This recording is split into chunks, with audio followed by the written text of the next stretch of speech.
There is one sentence your younger self may have waited years to hear. It is not a sentence that asks you to forgive before you are ready. It does not ask you to think positively about something that hurt. It does not turn your childhood into a lesson that you should be grateful for.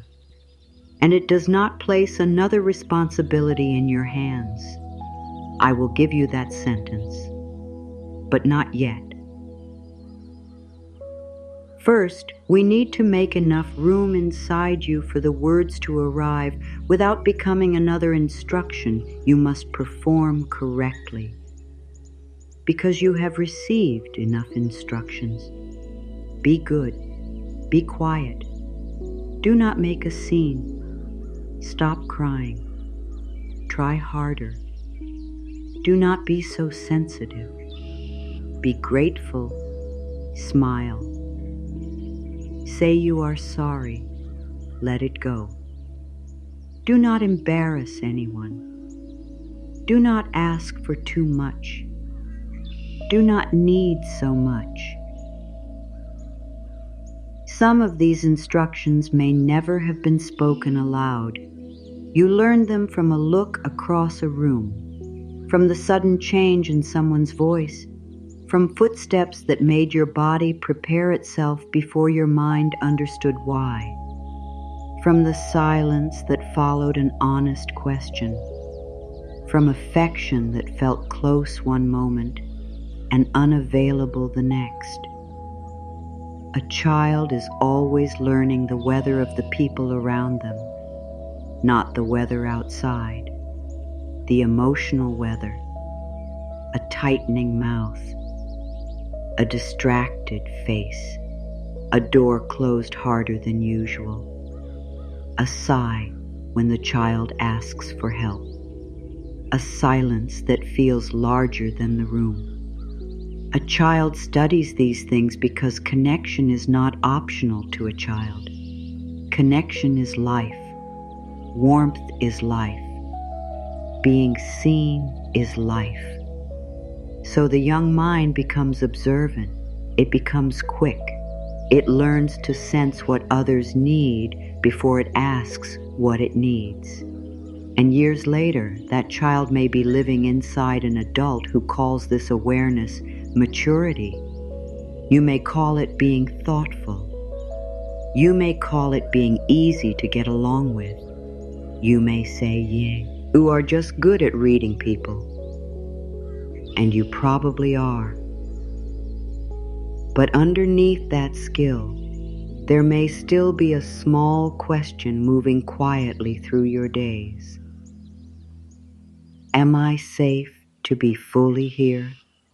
Not useful, not agreeable, not impressive, not calm enough to make everyone comfortable, just here. You do not need to answer that question tonight, today, or in this moment.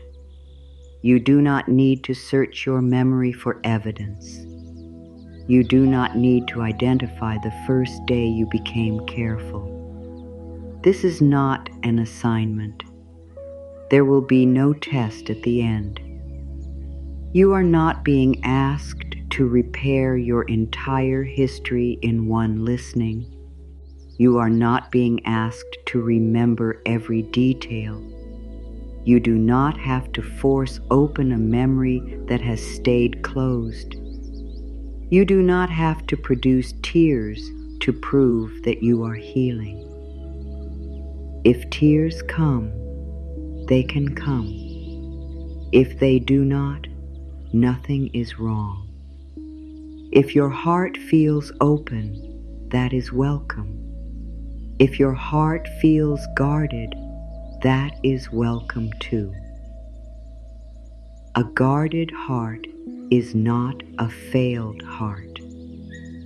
It is a heart that learned to protect something precious. You are not here to make yourself more vulnerable than you feel safe being. You are not here to impress anyone with how deeply you can feel. You are not here to become a perfect caretaker for the child within you. You are here for something much softer. You are here to stop treating your tenderness as a problem. Even that may feel unfamiliar. For many people, healing begins as another performance. They make lists, they read books, they repeat the right words, they try to become calm on schedule. They judge themselves for being triggered. They become angry at the part of themselves that is still afraid. They say, I know better than this. They say, why am I still dealing with this? They say, I should be over it by now. And the young part inside hears the same message it heard long ago. You are taking too long. You are feeling too much. You are making this difficult. You are disappointing me. So before we go any farther, let this be clear. Nothing inside you is being graded here. Not your breathing, not your attention, not your memories, not your ability to believe every word. You are allowed to listen with doubt. You are allowed to feel nothing at first. You are allowed to agree with one sentence and resist the next. Your resistance is not disrespect. It is not stubbornness. It is not proof that you do not want to heal. Sometimes, resistance is the body standing at the doorway of an old experience and saying, please do not rush me again. We can respect that.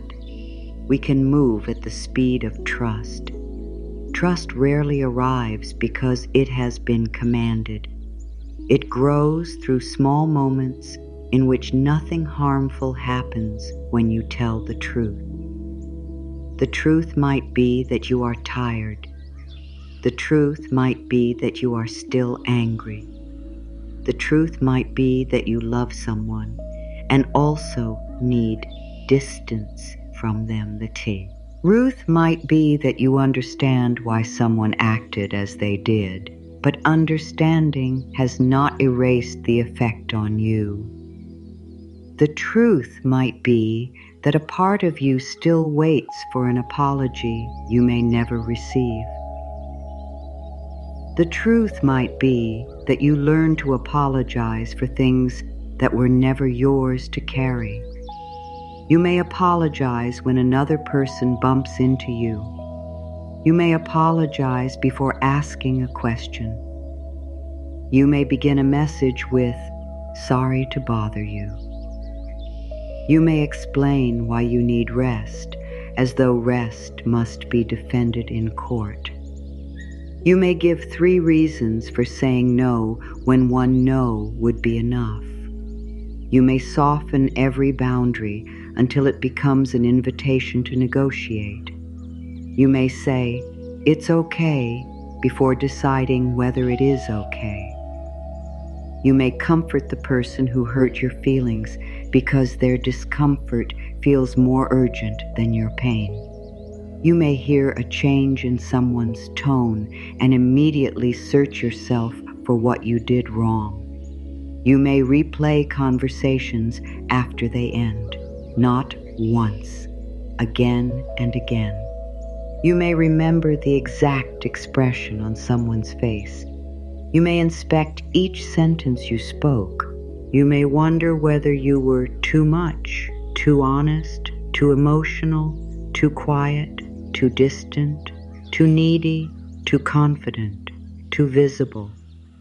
You may rewrite the conversation in your mind, giving yourself better answers, more pleasing answers, safer answers. You may imagine what you should have said to avoid being misunderstood. And under all that analysis is not vanity. It is not weakness. It is an old wish to prevent disconnection. You may check your phone more often than you want to admit. Not because you are careless with your time, because some part of you is waiting to find out whether everything is still all right. Did they reply? Are they upset? Did I say too much? Did I wait too long? Have they changed their mind about me?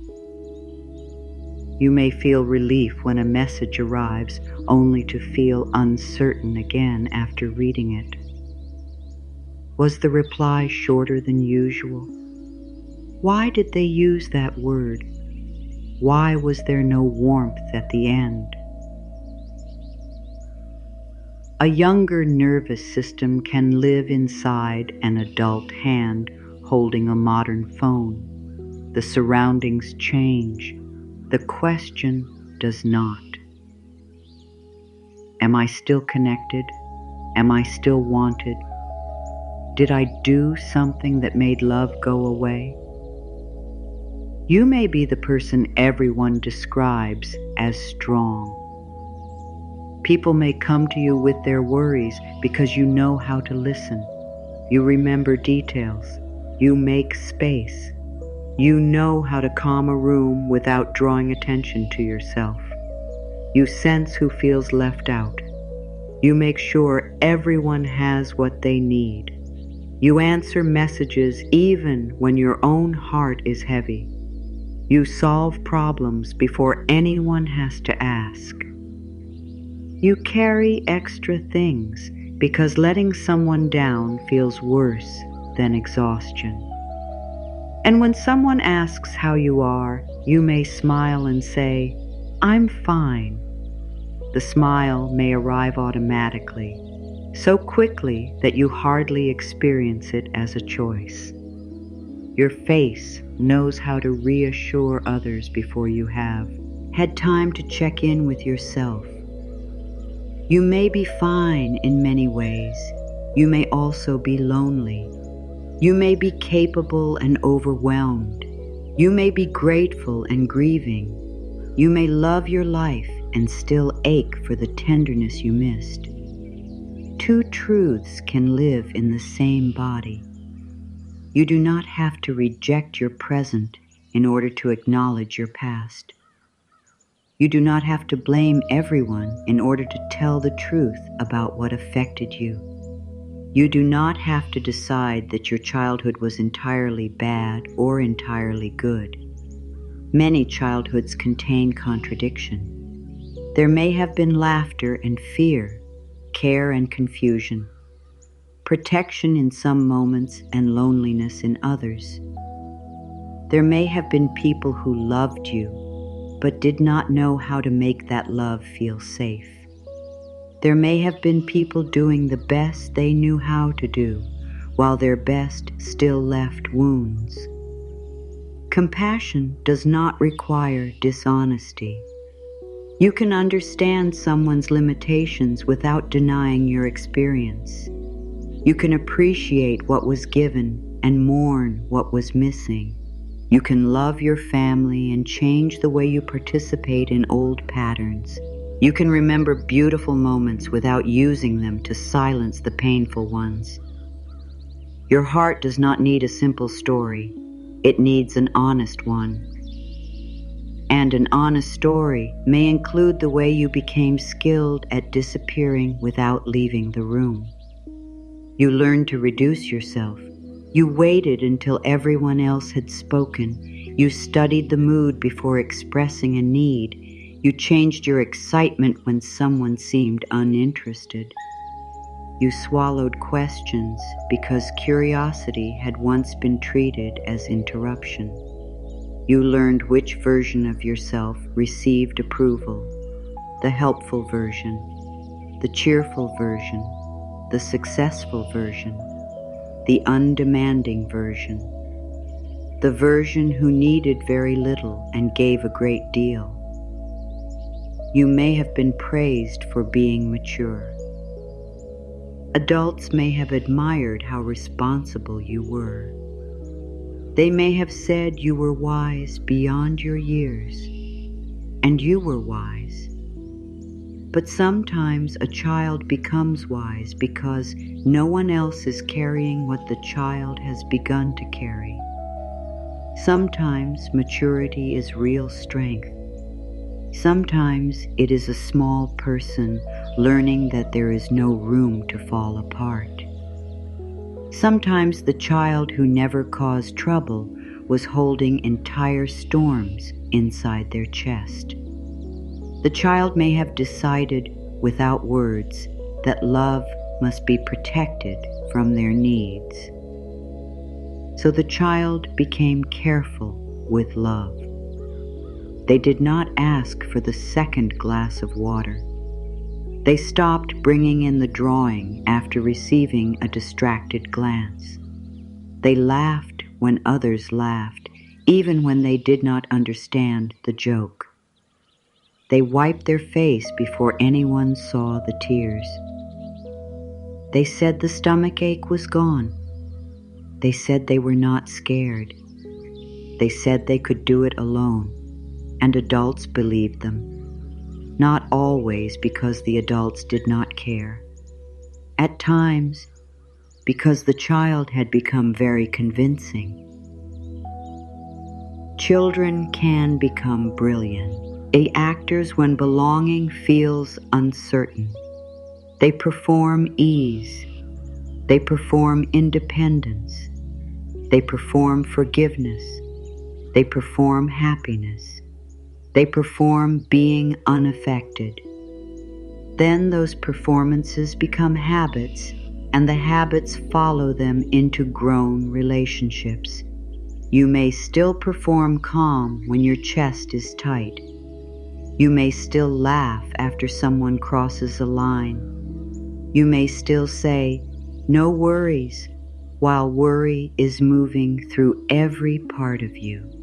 You may still hide disappointment because you fear it will be called ungratefulness. You may avoid asking directly for affection. Instead, you become extra helpful and hope someone recognizes the need beneath the effort. You may offer what you secretly wish to receive. You remember birthdays because you want to be remembered. You ask how people got home because you want someone to wonder whether you arrived safely. You send caring messages because you know what silence can feel like. You create warmth for others because you have spent years understanding coldness. There is beauty in this. There is also fatigue. It is tiring to translate every need into a service. It is tiring to earn closeness through usefulness. It is tiring to stay one step ahead of disappointment. It is tiring to monitor whether everyone is pleased with you. It is tiring to become the emotional temperature control for every room you enter. You may call yourself an overthinker, but an overthinking mind is often trying to create certainty where certainty once disappeared without warning. It believes that if it studies every detail, it can prevent pain. If it predicts every response, it will not be surprised. If it rehearses every conversation, it will not be rejected. If it understands everyone, no one will leave. This is not foolishness. It is protection.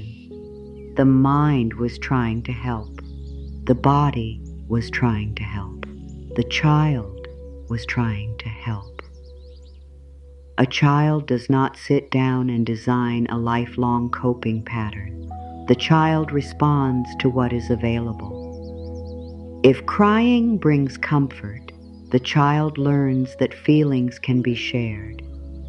If crying brings anger, ridicule, withdrawal, or more distress, the child learns to hide the feeling. If asking brings support, the child learns that needs can be spoken. If asking brings irritation, the child begins to need quietly. If mistakes bring guidance, the child learns. If mistakes bring shame, the child begins to fear being seen while learning. None of this means the child was defective. None of this means the child created the difficult behavior of the adults around them. A child is not responsible for an adult's inability to regulate anger. A child is not responsible for a parent's emotional absence. A child is not responsible for conflict in the home. A child is not responsible for abuse, neglect, humiliation, or abandonment. A child does not attract mistreatment through thoughts. A child does not cause harm by being sensitive. A child does not lose love by having needs. The responsibility belongs where the responsibility belongs. And your healing does not require you to take responsibility for someone else's choices. You can take responsibility for your life now without accepting blame for what was done to you then. Those are different things. Responsibility says, I have choices today. Blame says, it was my fault. You can release blame while reclaiming choice. The younger part of you may not understand that difference yet. It may hear any conversation about healing and assume that another adult is asking it to do better, to be more evolved, more forgiving, more peaceful, more spiritual, more understanding, more healed. So let that young part hear this clearly. You are not in trouble. You have not failed. You are not late. There is no deadline for becoming comfortable inside your own life. There is no correct age by which every wound must disappear. Time does not shame you here. Healing is not a race toward becoming someone who is never affected. A healed life is not a life without emotion. It is a life in which emotion no longer makes you your own enemy. It is a life in which fear can speak without becoming the ruler.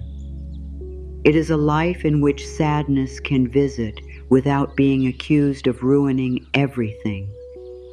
It is a life in which anger can reveal a boundary. It is a life in which joy does not have to be followed by suspicion. It is a life in which your needs can exist without an apology attached to each one. Some part of you may still believe that being healed means becoming easier for other people, never upset, never inconvenient, never angry, never uncertain, always composed, always kind, always available. But that is not healing. That is another costume. Real healing may make you less convenient. You may pause before saying yes. You may stop laughing at something that hurts. You may ask for clarity. You may leave a conversation when respect disappears. You may stop explaining a decision that is already yours to make. You may disappoint people who benefited from your lack of boundaries. Their disappointment does not automatically mean you have done something wrong. A child often confuses disapproval with danger. An adult can learn that someone's displeasure is survivable. You can be misunderstood and still know yourself. You can be disliked and remain worthy. You can say no and remain loving. You can change your mind without becoming unreliable. You can leave what harms you without proving that it was harmful enough.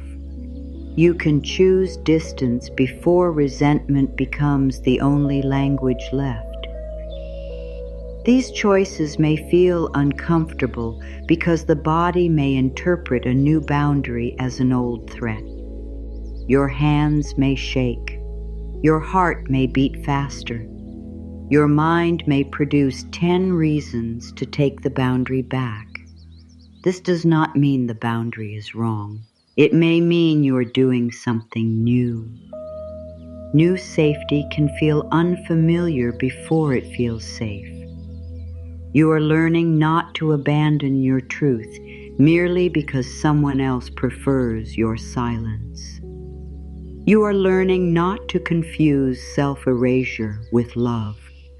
You are learning that care can include a closed door, an unanswered message, a postponed conversation, or a clear refusal. And still, none of this has to happen all at once. You do not have to become bold by the end of these words. A very small change is enough. A pause before apologizing. One honest breath before saying, "I'm fine." A moment of asking yourself, "What am I feeling?" A single decision not to explain more than necessary. A glass of water brought to yourself with the same care you would offer someone you love. A hand placed over your own chest without trying to make the feeling disappear. These moments matter because they carry a new message. I do not have to become different before I receive care. That message may challenge an old belief.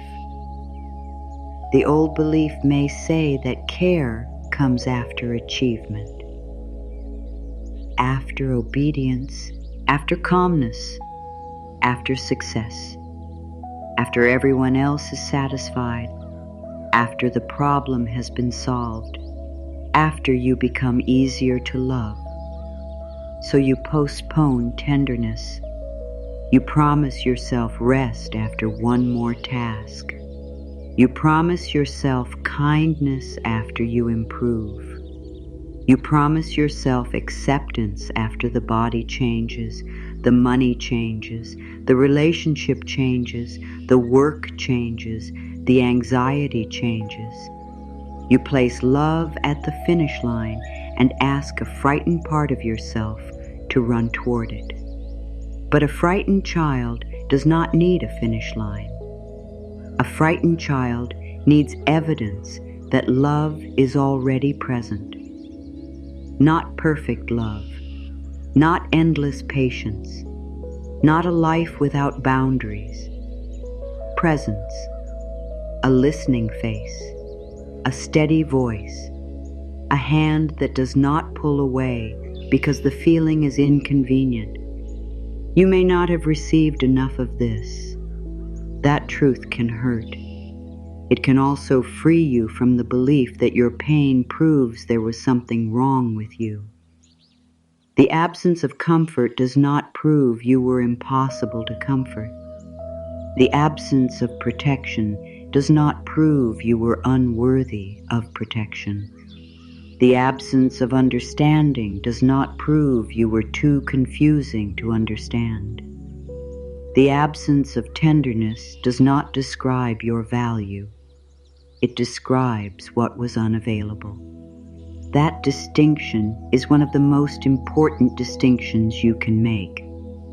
Children personalize what adults fail to provide. The child does not say, "This adult has limited emotional capacity." The child says, "I must be too much." The child does not say, "This person is overwhelmed by their own unhealed history." The child says, "My feelings cause problems." The child does not say, "Their withdrawal belongs to them." The child says, "I made love disappear." These conclusions are not signs of weakness. They are the young mind's attempt to understand a world it can, a control. Blaming the self can create an illusion of control. If I caused it, I can prevent it. If I am the problem, I can become better. If I become perfect, no one will be angry. If I need nothing, no one will leave. The conclusion is painful, but to a child it can feel safer than accepting that the adults they depend on are unpredictable. So the child works, the child improves, the child watches, the child adjusts, and the adult continues the work long after the original room is gone. You may still try to be perfect enough to prevent someone else's distance. You may still search for the flaw that explains why you were not chosen. You may still look at every ending and ask what you should have done differently. Self-reflection can be healthy. Self-interrogation is different. Self-reflection asks, "What can I learn?" Self-interrogation asks, "How was this all my fault?" One creates wisdom. The other recreates the old courtroom where the child is always on trial. You do not belong in that courtroom anymore. You are allowed to step outside it. You are allowed to stop presenting evidence against yourself. You are allowed to question the old verdict. Too sensitive, too needy, too loud, too quiet, too emotional, too difficult, too dreamy, too slow, too intense, too much, not enough. What if these were never accurate descriptions of you? What if they were descriptions of what other people did not know how to receive? Sensitivity may have been awareness. Need may have been a healthy desire for connection. Loudness may have been joy. Quietness may have been caution. Emotion may have been honesty. Dreaming may have been imagination. Slowness may have been the natural pace at which your mind or body worked. Intensity may have been depth. You were interpreted by people with their own limitations. Their interpretation became a mirror. And because you were young, you believed the mirror. You may still be living according to a reflection that was never clear. You do not have to break the mirror today. Just stop asking it to tell you the whole truth. There are truths about you that could not be seen by people who were afraid of emotion. There are truths about you that could not be held by people who had never learned to hold themselves. There are truths about you that were present before anyone named you difficult.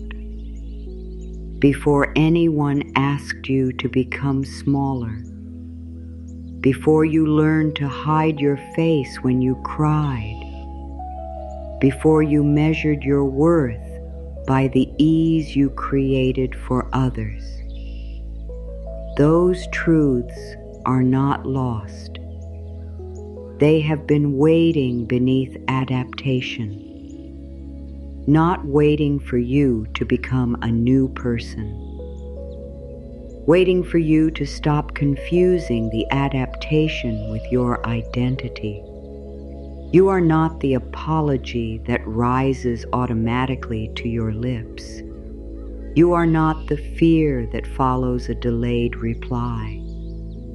You are not the voice that calls you foolish for needing reassurance. You are not the habit of checking everyone else before checking yourself. These are patterns. Patterns can feel deeply personal because they have been repeated for years. But repetition does not turn protection into identity. The child in you learned strategies. The child in you did not become a strategy. There is still a living, feeling presence beneath all the roles. The pleasing one, the strong one, the invisible one, the successful one, the funny one, the peacemaker, the helper, the child who never needed anything.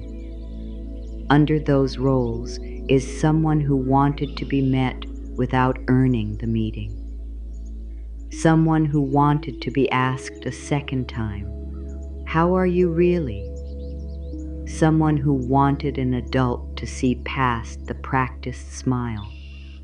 Someone who wanted comfort without first explaining the pain perfectly. Someone who wanted to make a mistake and remain lovable. Someone who wanted to be held close without being told to stop feeling. You may feel grief as you hear this. Grief is not evidence that you are moving backward. It can be the recognition of a truth you were once too young to name.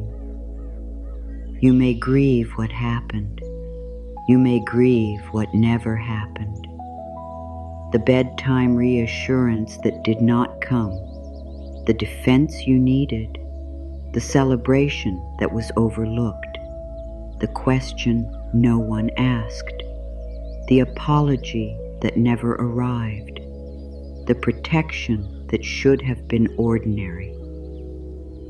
Unreceived love leaves its own kind of memory. Not always a clear scene. Sometimes it appears as a lifelong ache when someone turns away.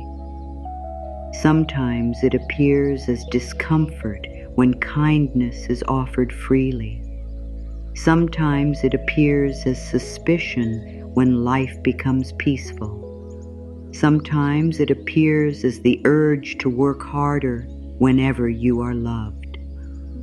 Because love without labor can feel unsafe when labor was once the price of belonging. You may not know how to rest inside affection.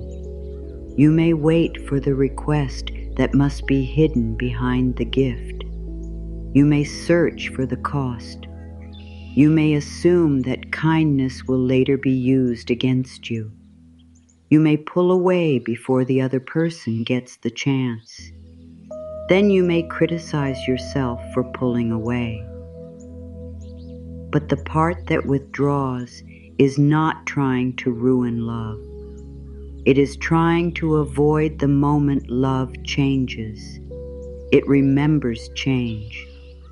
It remembers warmth becoming cold, attention becoming irritation, closeness becoming silence. It is not your enemy. It is a protector using old information. You do not have to destroy the protector. You can update it. not through force, through evidence. A boundary respected, a feeling spoken without punishment, a mistake met with patience, a quiet evening in which nothing terrible follows your rest, a relationship where no one makes you earn every return, a promise you make to yourself and keep.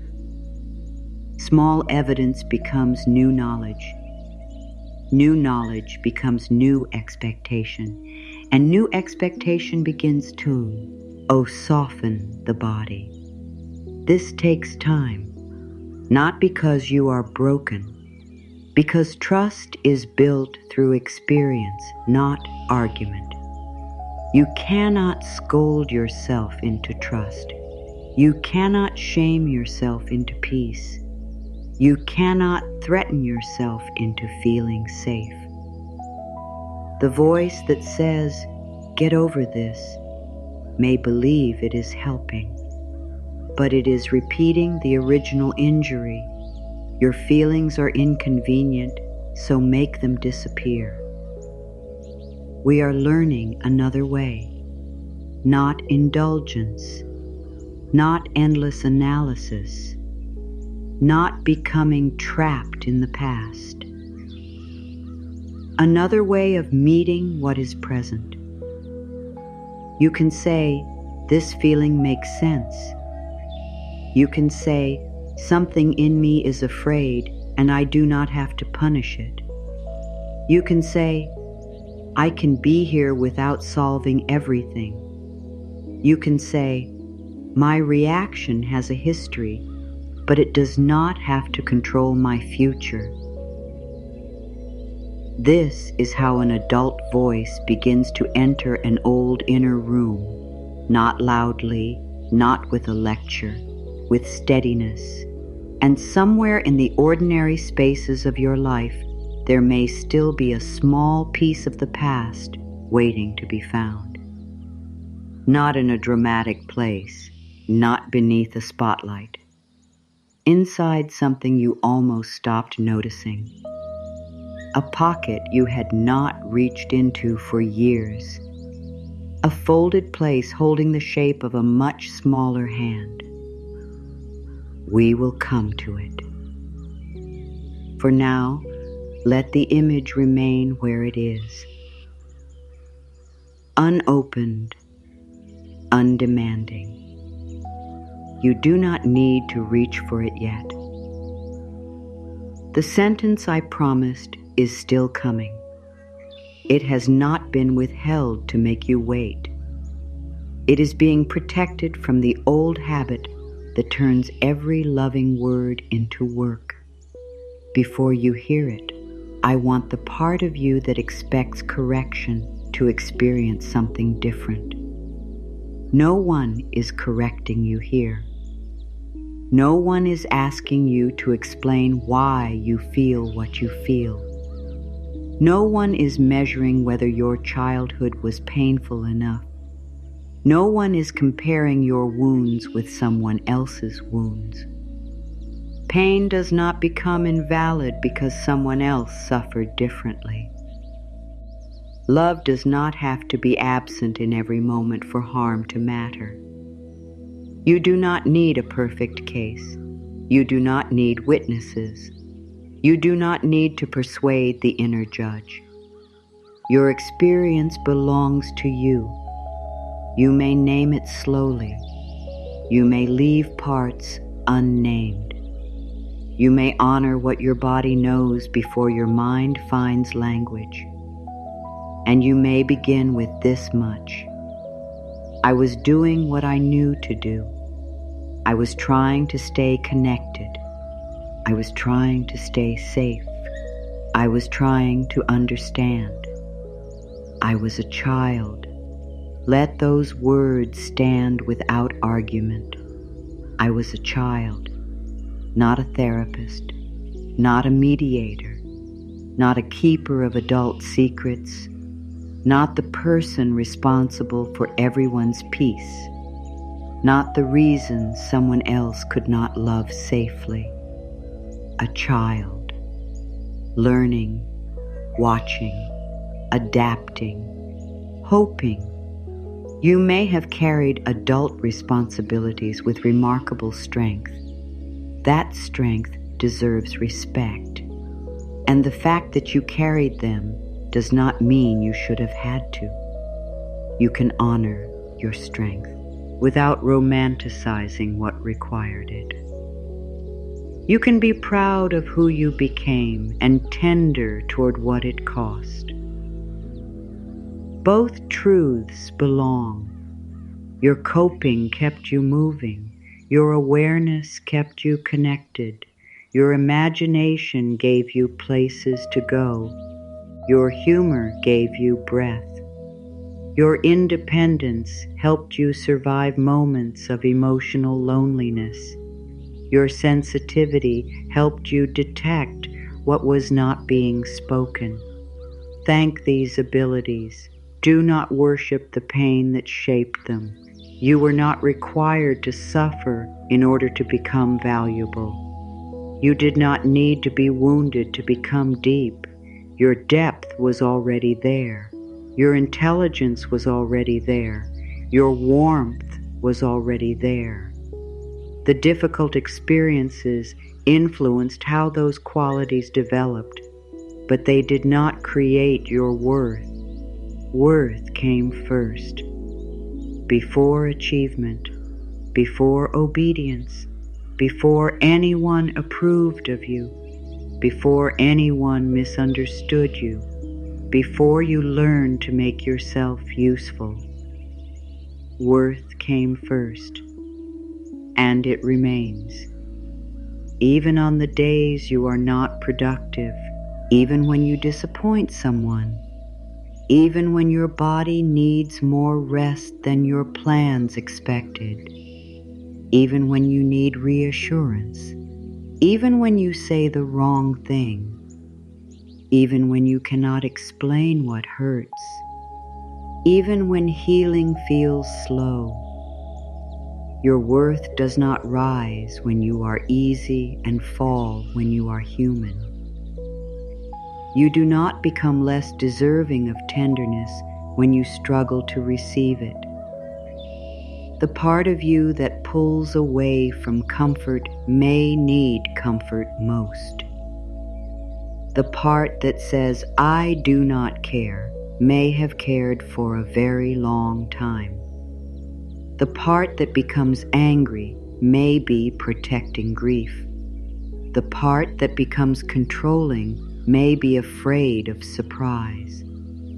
The part that becomes numb may be resting after years of feeling too much without support. Meet the function before judging the form. Ask, what are you trying to protect? Not, what is wrong with you? That question changes everything. What are you trying to protect? The answer may not come in words. It may come as tightness in the throat, a heaviness behind the eyes, a wish to leave, a sudden memory, an urge to dismiss the entire conversation. That too is information. You do not have to chase the answer. The question itself creates a new atmosphere. It tells the inner child that behavior will no longer be treated as proof of badness. It says there may be a reason. It says the reason deserves curiosity. It says you will not rush to punishment. This is the beginning of holding, not the full sentence yet, but the beginning, a hand that does not grab, a presence that does not demand, a listening that does not interrupt. You have spent enough years trying to become acceptable through correction. For now, nothing needs to be corrected. Let the younger self remain exactly as they appear, tearful or silent, angry or frightened, playful or distant, close to you or hidden far away. Do not force the child to approach. Do not make the child hug you. Do not insist that the child trust you immediately. Trust the intelligence of distance. Sit where you are. Let your presence become the invitation. You may say inwardly, "You do not have to come closer. I am not leaving this moment merely because you are unsure." Then become quiet enough to mean it. No performance, no demand, no perfect visualization. Just the first experience of being near yourself without trying to improve what you find. This is enough for now. The pocket remains closed. The small shape remains inside. And the sentence waits, not because you are unready, but because tenderness deserves to arrive without being turned into another command. For this moment, carry only the truth that comes before it. You were protecting your connection. You were learning from what surrounded you. You were never responsible for the limitations of the adults around you. You did not fail at being a child. You were a child doing everything possible to stay close to love. And there is nothing shameful about that. Nothing. Not one frightened thought. Not one tear held back too long. Not one need you were unable to name. Not one attempt to keep love close. None of it is shameful. And when shame loosens even a little, memory can change its shape. It does not always return as a clear picture. It may return through texture, through a familiar scent, through the weight of an object you have not touched for years, through the way your hand pauses before your mind understands why. Imagine an old coat hanging where it has been forgotten, not a dramatic coat, nothing rare or beautiful. The fabric is worn smooth near the sleeves, the lining has thinned, one button is scratched. The pocket sags slightly from years of holding keys, folded paper, coins, tissues, and all the small things carried through ordinary days. You almost pass it without touching it. Then your fingers move into the pocket. At first, you expect nothing. Your hand meets the cool lining, a loose thread, a corner of paper, and then something soft, small, folded into itself. You draw it out. It is a child's winter mitten, only one. Its color has faded with time. The cuff is narrow enough to circle a wrist you can barely imagine now. The thumb bends inward. The fabric is still soft, though it has slept for years in darkness. There may be a tiny mark near the edge, the kind made by play, snow, dust, or a day no one thought important enough to remember. You hold it in your adult hand. The mitten seems almost impossibly small. You wonder how your hand was ever that size. You place it across your palm and see how little space it takes. A whole hand once fit inside it, a hand that reached for door handles it could barely turn.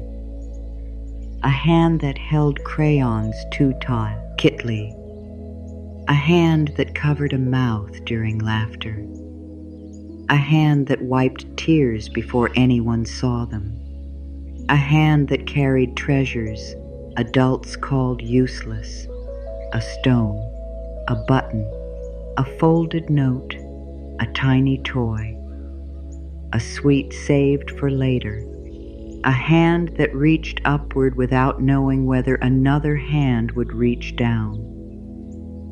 You look at the mitten, and something inside you grows quiet. Not because the past has suddenly become simple, because the size of the mitten tells the truth. You were small.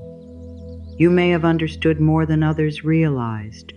You may have watched carefully. You may have spoken with the seriousness of someone much older. You may have carried responsibilities with astonishing competence. But you were small.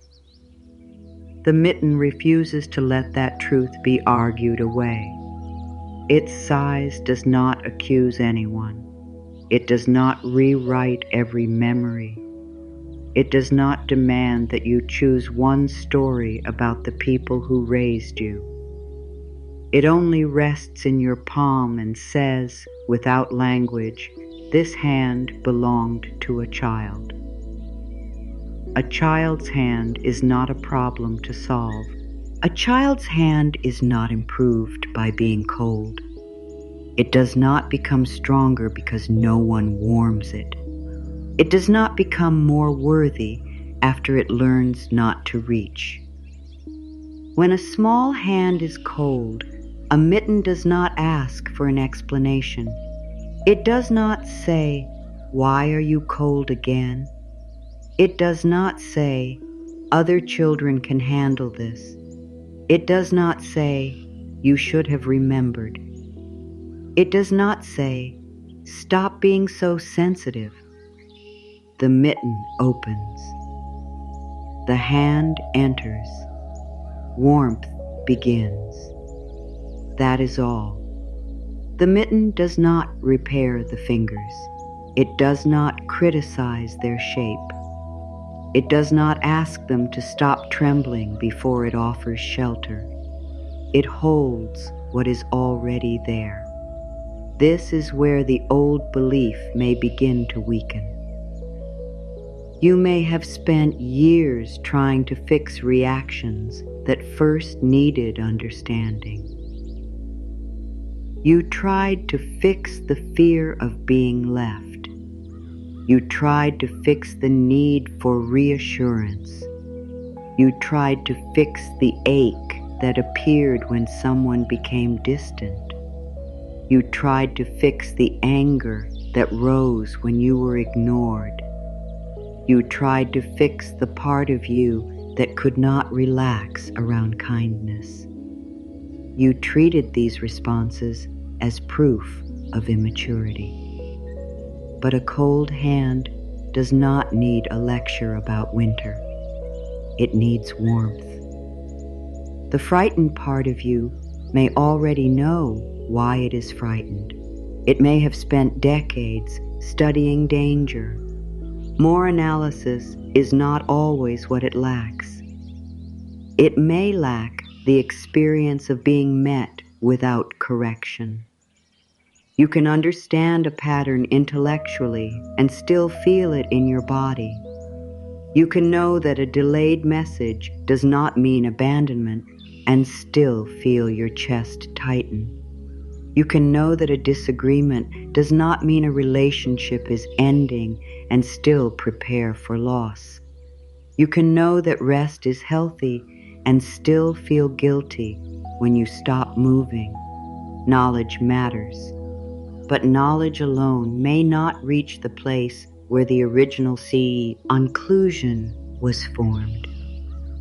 That place learns through experience, through repetition, through what happens when you tell the truth, through what happens when you make a mistake, through what happens when you ask for space, through what happens when you cannot be useful, through what happens when you choose yourself and discover that the world does not end. The old pattern says, fix the feeling before anyone sees it. A new experience says, the feeling can be present and I can remain kind to myself. The old pattern says, earn comfort by explaining everything correctly. A new experience says, comfort does not require a perfect explanation. The old pattern says, do not reach unless you are sure the answer will be yes. A new experience says, reaching is not shameful, even when the answer is no. The mitten does not promise that every hand will reach back. It offers a different promise. Your hand can still be held with care, even when someone else is unable to hold it, even when the past cannot be changed, even when the answer you wanted never came, even when someone continues to misunderstand you. There is an adult hand here now, yours. You may have been taught to distrust your own care. You may believe that comfort only counts when it comes from another person. There is nothing wrong with wanting support from others. Human beings need connection. You were never meant to do everything alone. But your care also counts. The way you speak to yourself after disappointment counts. The way you respond when fear appears counts. The way you protect your time counts. The way you feed your body, seek help, leave harm, and choose honest relationships counts. Your hand is not a replacement for every hand you needed. It is not supposed to be. It is the hand available now, capable of making choices the child could not make. The adult hand can move the child's hand away from what burns.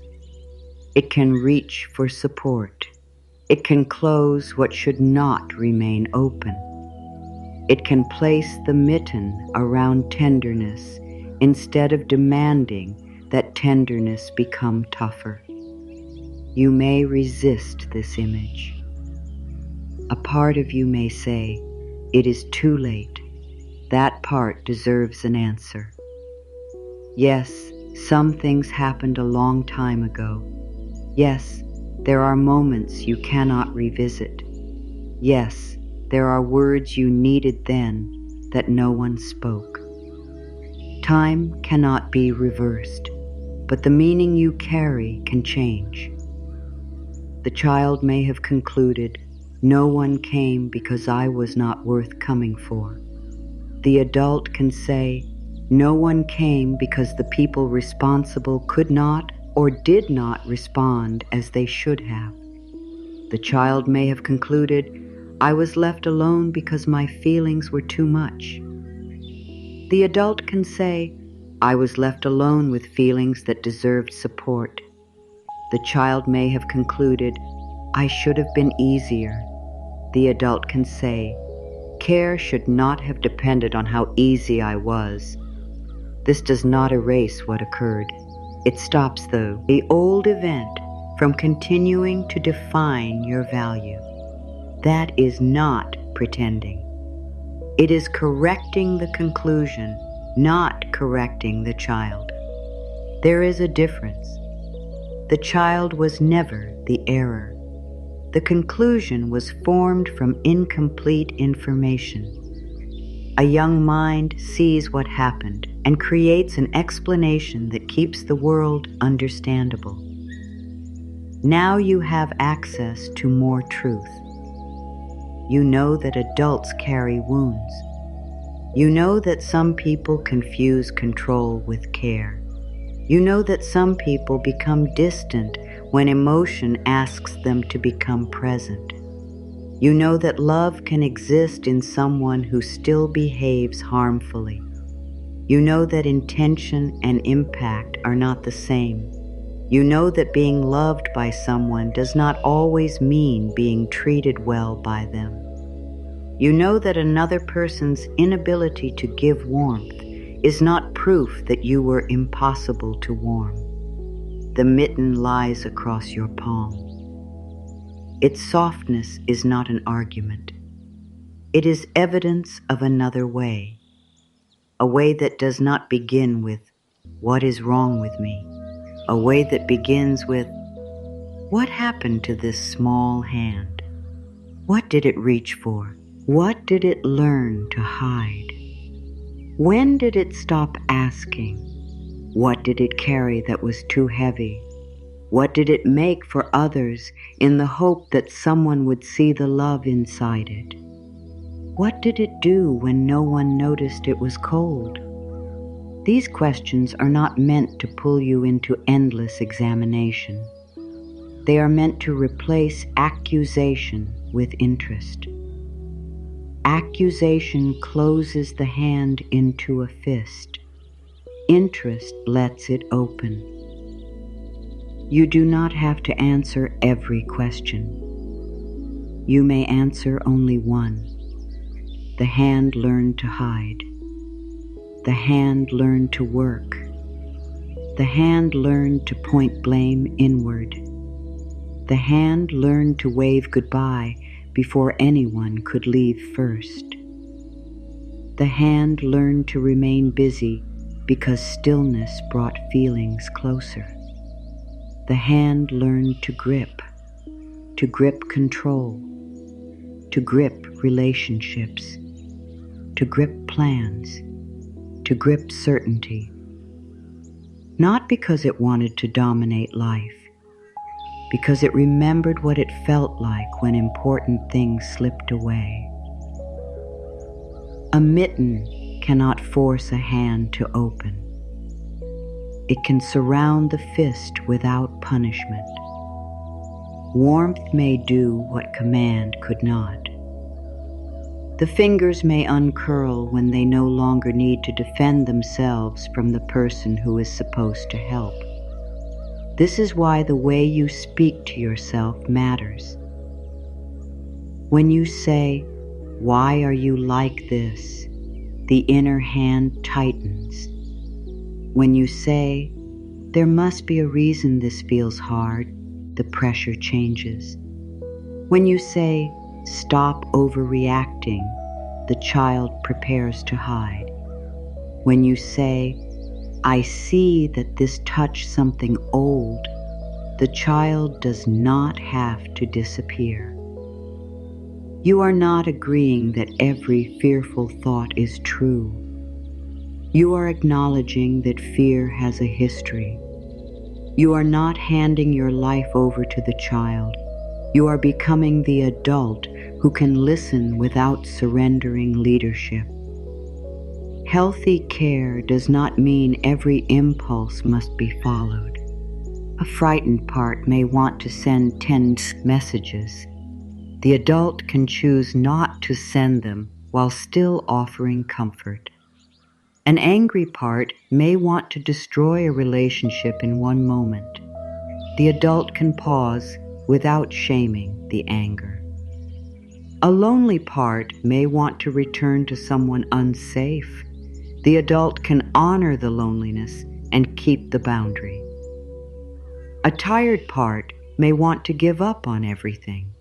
The adult can reduce the load, ask for help, and make the next safe choice. Holding is not the same as obeying. Holding says, "You are allowed to feel this, and I will help decide what we do." The mitten holds the hand, but the hand still chooses its direction. You can care for a younger reaction without giving it control of the entire day. You can say, "I know you are afraid they will leave. We are not going to chase them." You can say, "I know silence feels dangerous. We will wait before creating a story." You can say, "I know you want to apologize, let us first ask whether we did anything wrong. You can say, I know being disliked feels unsafe. We are still permitted to have this boundary. This is adult love, not indulgence, not harshness, warmth with direction, care with wisdom, protection without imprisonment. The child may have known only two choices: please everyone or lose everyone, stay silent or cause trouble, be perfect or be rejected, hold everything together or everything will fall apart. Adult life contains more choices than the child could see. You can disappoint someone and remain connected. You can end one relationship and build healthier ones. You can say no without hating the person who asked. You can feel anger without becoming cruel. You can protect yourself without becoming closed to all love. You can need others without making one person responsible for every unmet need. You can make a mistake and repair it without turning yourself into a mistake. The mitten has separate spaces for the thumb and the fingers. Everything belongs together, but not everything has the same role. Your adult self has a role. Your younger self has a role. The child carries feeling, memory, creativity, instinct, longing, and wonder. The adult carries discernment, choice, boundaries, perspective, and responsibility. Healing becomes difficult when the child is forced to be the adult, or when the adult treats the child as an enemy. The child should not be asked to manage everyone's emotions. The adult should not surrender every decision to fear. They need relationship. The child says, I am scared. The adult says, I hear you. I will look at what is actually happening. The child says, they are going to leave. The adult says, that fear is here. We will not abandon our dignity to prevent someone's choice. The child says, no one cares. The adult says, it feels lonely. Let us reach towards someone trustworthy. The child says, I did something bad. The adult says, we may have made a mistake. We can repair a mistake without attacking who we are. Two hands, then and now. The small hand that first felt the wound. The adult hand that can respond differently. When you hold the mitten, warmth seems to move toward both. The past does not receive physical heat, yet the memory is no longer held by the child alone. The adult is present in the meaning now. The adult witnesses. The adult names. The adult protects. The adult says, that should not have happened. The adult says, you deserved comfort. The adult says, your fear made sense. The adult says, you were never responsible for keeping every adult calm. The child's hand is not changed into another hand. It is not stretched to adult size. It is held as the child's hand it always was. This is a form of justice. To see the child accurately, not as manipulative, not as dramatic, not as weak, not as too much, as young, as dependent, as learning, as deserving. You may have learned that compassion makes people soft in the wrong way. That kindness creates excuses. That tenderness prevents growth. But shame is not the only teacher. Fear is not the only motivator. Punishment is not the only path toward responsibility. A child who feels safe can tell the truth more easily. An adult who is not busy defending against inner attack can make clearer choices. You may believe criticism keeps you improving. Look closely at what criticism has actually done. It may have made you hide mistakes. It may have made you delay starting. It may have made small tasks feel like verdicts on your character. It may have made praise difficult to receive because the inner critic immediately points to what remains unfinished. It may have kept you moving, but movement is not always growth. A person can run for years because they believe danger is behind them. They cover great distance. They still do not feel free. Warmth does not remove accountability. It makes accountability possible without destruction.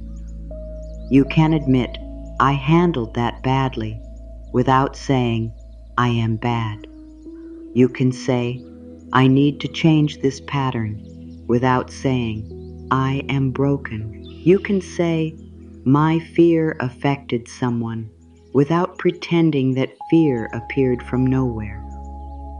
You can offer an apology without using the apology as a weapon against yourself. You can learn. You can repair. You can choose differently.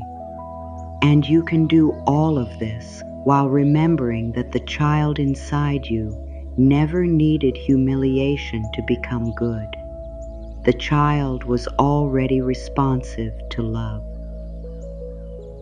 Think of the times a little warmth changed you. A teacher who spoke with patience. A relative who listened.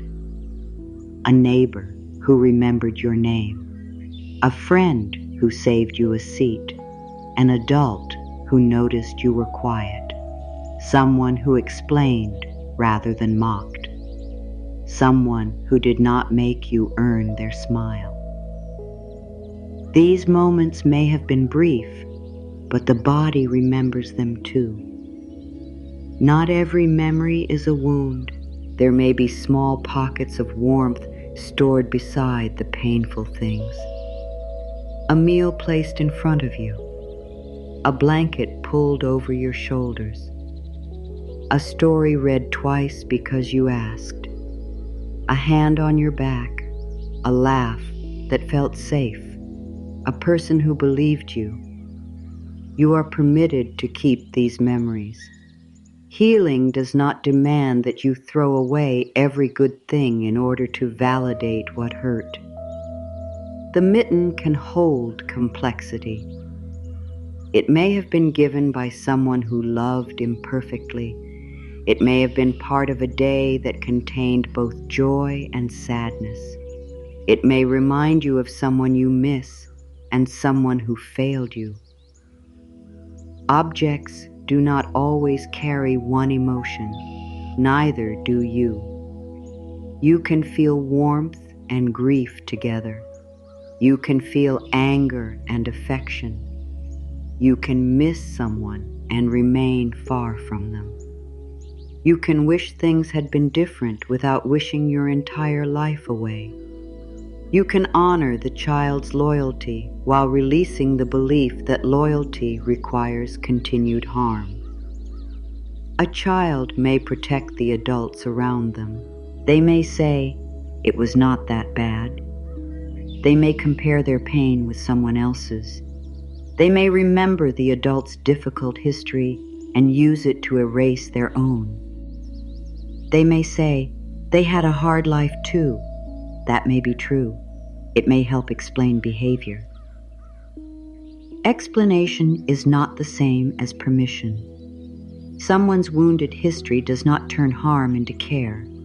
Someone's stress does not make your fear imaginary. Someone's love does not cancel the need for boundaries. You are not betraying anyone by acknowledging what happened inside you. You are no longer required to keep the family story comfortable at the cost of your own reality. The mitten does not ask you to accuse. It asks you to see. See the size. See the softness. See how little the opening is. See the hand that once fit there. Let the truth become physical enough that the old blame cannot easily return. When the inner voice says, "You should have handled it better," look at the mitten. When the inner voice says, "You were too needy," look at the mitten. When the inner voice says, "Why didn't you speak up?" look at the mitten. Small hands depend on larger hands. That dependence is not a character flaw. Children are built to need protection. They are built to seek closeness. They are built to look toward adults for help making sense of the world. You did not fail because you needed what children need. You adapted when those needs were not consistently met. The adaptation deserves gratitude. It does not need to remain in charge forever. You may thank the part that watches every face. Thank you for trying to warn me. Then you can add, "I will also look at the facts." You may thank the part that becomes useful. Thank you for helping me find connection. Then you can add, "I do not have to earn every place I belong." You may thank the part that hides emotion. Thank you for protecting me when feeling openly was unsafe. Then you can add, "I will choose where and with whom it is safe to be known." The old protector may not believe you immediately. It has heard promises before. It may ask for proof. Give it proof through action. Do not call yourself disgusting when you are struggling. Do not stay in conversations where contempt is normal. Do not force yourself to disclose pain to people who have not earned trust. Do not call exhaustion laziness. Do not turn one mistake into a complete biography. Do not offer unlimited access to those who repeatedly misuse it. These are acts of warmth, not dramatic, not visible to everyone, but the inner hand feels them. Every time you keep a boundary, a small part learns that protection exists. Every time you rest before collapse, it learns that care does not have to be earned through suffering. Every time you ask for support, it learns that reaching can be safe. Every time you decline to chase unavailable love, it learns that longing does not have to become self-betrayal. Every time you speak without apologizing for existing, it learns that your voice has a place. You are creating a new memory in the present, not replacing the old one, adding to it. The old memory says, "When I had a need, I was alone."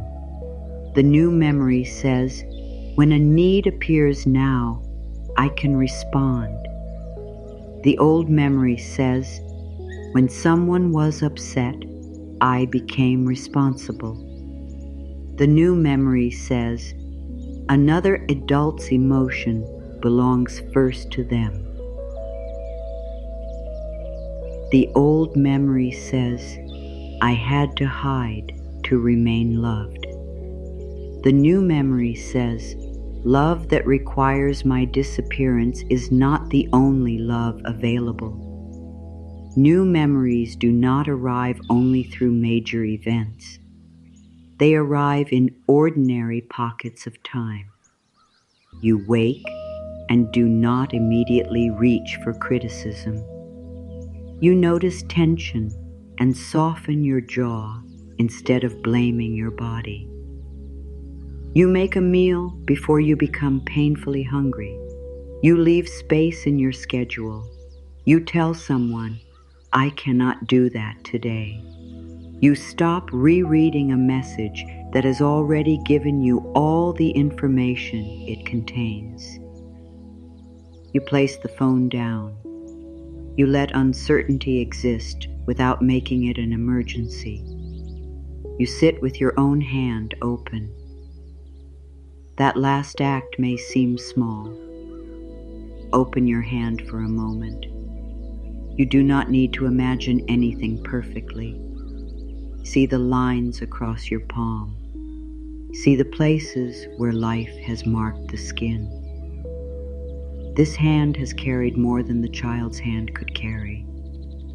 It has done work. It has wiped tears. It has held other people. It has signed forms, prepared food, opened doors, made calls, pressed against the chest during hard moments. This is the adult hand. Now imagine the small mitten resting inside it. Not filled, not worn, only held. You do not squeeze it. You do not pull it into shape. You let it be small. There is something sacred in letting the child remain small in memory. The child does not have to become wise enough to justify what happened. The child does not have to show how the pain created strength. The child does not have to become inspiring. The child is permitted to have needed help. That truth may be the warmth, not a perfect visualization, not a magical erasure. The truth, I was small, I needed care. My need was natural. What I did to survive made sense. I do not have to keep punishing myself for those adaptations. You may not believe every line. Take the one your body resists least. I was small. Start there. No argument, no spiritual lesson, no pressure to forgive. I was small. The mitten proves it. And here is the part that may be hardest to receive. The child did not need to demonstrate innocence before deserving warmth. Children are imperfect. They shout. They spill things. They become jealous. They test limits. They refuse. They become overwhelmed. They ask the same question again. They break rules. They misunderstand. They need guidance. None of that makes them unworthy of protection. You do not need to create a flawless image of your younger self in order to love that child now. You may remember being difficult in some moments. You may remember lying. You may remember hurting someone. You may remember acting out. Look deeper than the behavior. A child can be responsible for an action at the level a child can understand and still deserve care. Correction without humiliation was possible. Guidance without rejection was possible. Boundaries without fear were possible. You did not need perfection to deserve them. This matters because the adult may still believe love must be earned through innocence. You may feel you are worthy of compassion only when you can prove you did nothing wrong. But compassion is not a legal verdict.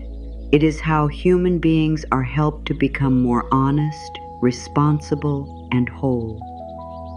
You can hold yourself with kindness even when you need to make amends. You can warm the hand and still guide what the hand does. You can say, "That choice caused harm, and I refuse to cause more harm by turning hatred inward." Self-hatred does not repair the past. It creates another wounded person in the present. Warmth gives you enough steadiness to face what is true. The mitten does not cover the eyes. It covers the hand. It does not hide reality. It helps you meet reality without freezing. You may begin to see why forcing has not worked. You forced yourself to stop caring. The caring went underground. You forced yourself to move on. The body remained where it had not been heard. You forced yourself to trust. The frightened part learned that even trust would be demanded. You forced yourself to forgive. Anger returned because it had not yet completed its message. You forced yourself to be grateful. Grief became ashamed of existing. Nothing was wrong with your desire to heal. The method repeated what hurt: pressure, correction, disapproval, a demand for faster change. The mitten offers another method: contact before change, warmth before movement, understanding before direction. The hand may open after it is warm. The body may rest after it trusts the surface beneath it. The voice may speak after it learns that speech will not be punished. You do not have to make these things happen. Create the conditions. Then listen. There may be a word approaching that you have spent years avoiding. Not because the word is weak, because it names something the child was taught to deny. The promised sentence contains that word. A part of you may resist it immediately. A part may say, "I do not need that." A part may say, "I should be beyond this." A part may feel anger. A part may feel relief before the sentence is even spoken. We will not force the word into your hands. We will place it nearby, like the mitten, soft, small, available. You can decide how close it comes. For now, look once more at the adult hand and the child-sized mitten. The hand from now, the shape from then, one holding the other without trying to change its size. And consider that the warmth moving between them may not be traveling backward or forward. It may be arriving in the only moment where love can act. Here, where the adult hand can finally meet what the child once carried alone.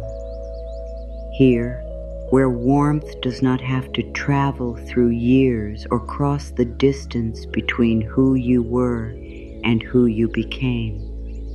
Here, because the younger self is not living in a vanished place. The younger self appears in present moments, in the pause before you ask for help, in the fear that rises when someone sounds disappointed, In the way praise enters your ears but cannot settle inside you. In the exhaustion that follows a day of trying to make no mistakes. In the sudden ache when you see another child being comforted. In the anger you feel when someone receives care easily. You may judge that anger. You may call it jealousy. Look beneath it. It may be grief recognizing what should have been ordinary. A child is crying and an adult kneels instead of shouting. A mistake happens and no one humiliates the child. A child says no and the adult remains calm. A child becomes frightened and someone says, "Come here." You may witness such moments and feel warmth and pain at the same time. A part of you may be glad that this child is safe. Another part may whisper, "Why did no one do that for me?" That question is not selfish. It is not asking to take love away from anyone else. It is the younger self discovering that another response was possible. You may have believed that all children were treated as you were treated. You may have believed that fear was normal, that ridicule was discipline, that silence was strength, that being left alone with overwhelming feelings was how children learned independence. Then you see another way, and the mitten in your hand becomes heavier for a moment, not because the fabric has changed, because truth has weight. The truth is not that you should have been protected from every disappointment. No child can be spared every frustration. No loving adult can remove every difficulty. The truth is that you deserved guidance without being made to feel defective. You deserved limits without the threat of love disappearing. You deserved correction that addressed what you did without attacking who you were. You deserved adults who could say, "That behavior is not acceptable," while still communicating, "You belong here." You deserve to learn that mistakes can be repaired. You deserve to know that strong feelings do not make a person dangerous or unlovable. Perhaps no one around you knew how to give all of this. Perhaps some people tried. Perhaps some succeeded in certain moments and failed in others. You can hold complexity without returning the blame to the child. The child did not need a perfect world. The child needed enough safety to remain connected to themselves. When safety was uncertain, you may have disconnected from your own signals. Hunger became something to ignore. Fatigue became weakness. Anger became danger. Sadness became embarrassment. Excitement became foolishness. A no became something to swallow. A yes became something to offer quickly. Your body spoke, and you learned to translate its language into something more acceptable. I am tired became, I can keep going. I am hurt became, it is not a big deal. I am afraid became, I am just overthinking. I do not want this became, whatever works for you. I need help became, do not worry about me.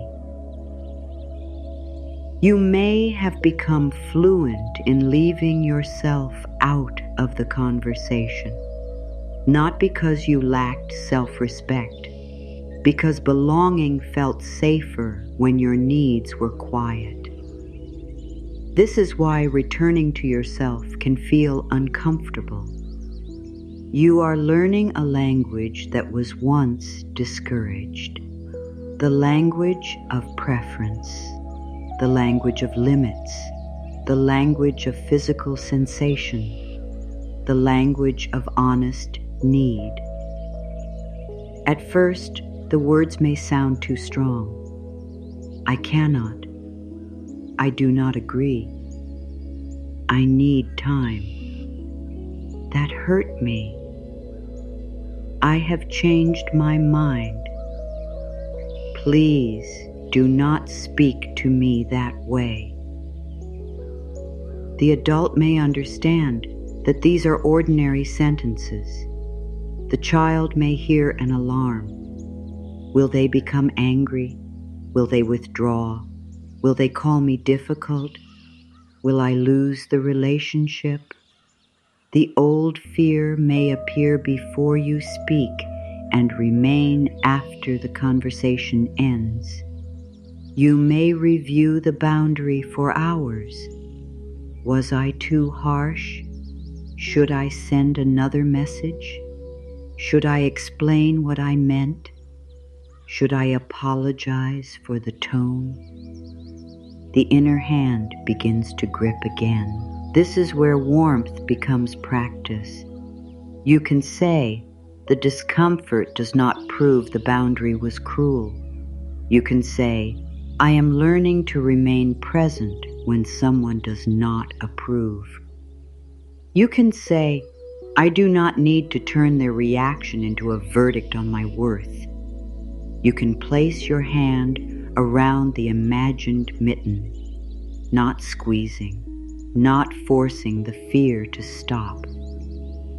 Holding enough steadiness for the adult choice to remain intact. There is a difference between feeling guilty and having done something wrong. Guilt may appear whenever you stop fulfilling an old role. The peacekeeper feels guilty when conflict is permitted to exist. The rescuer feels guilty when someone faces the consequences of their own choices. The endlessly available person feels guilty when they do not answer immediately. The child who survived through compliance feels guilty when they say no. The feeling is real. Its conclusion may be old. You can listen without obeying it. You can ask, did I act against my values, or did I act against someone's expectation of me? That question may save you from many unnecessary apologies. If you acted against your values, repair what can be repaired. If you were unkind, acknowledge it. If you spoke carelessly, take responsibility. But if you merely stopped making yourself smaller, do not call that cruelty. If you rested, do not call that betrayal. If you chose distance from repeated harm, do not call that failure.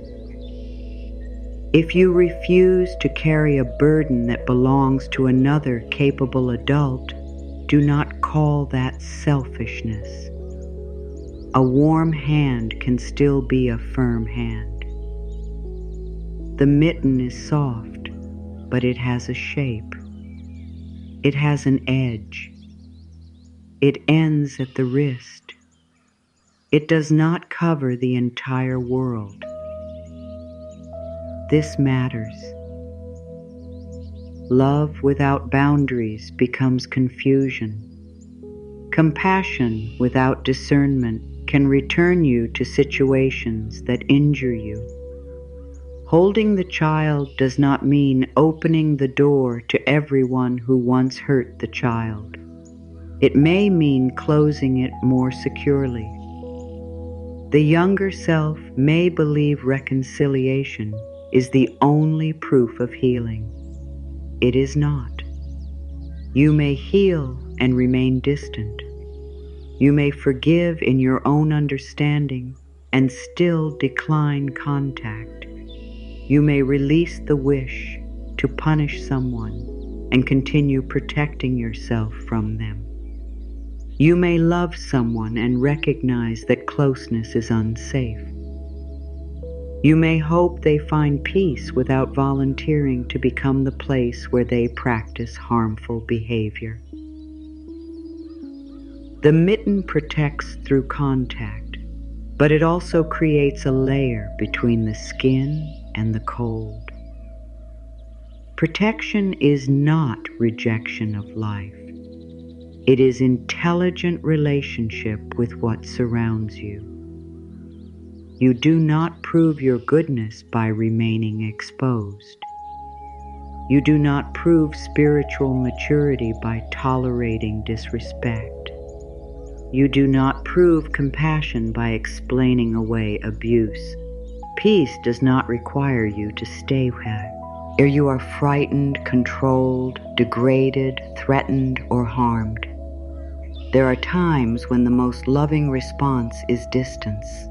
There are times when care means seeking help.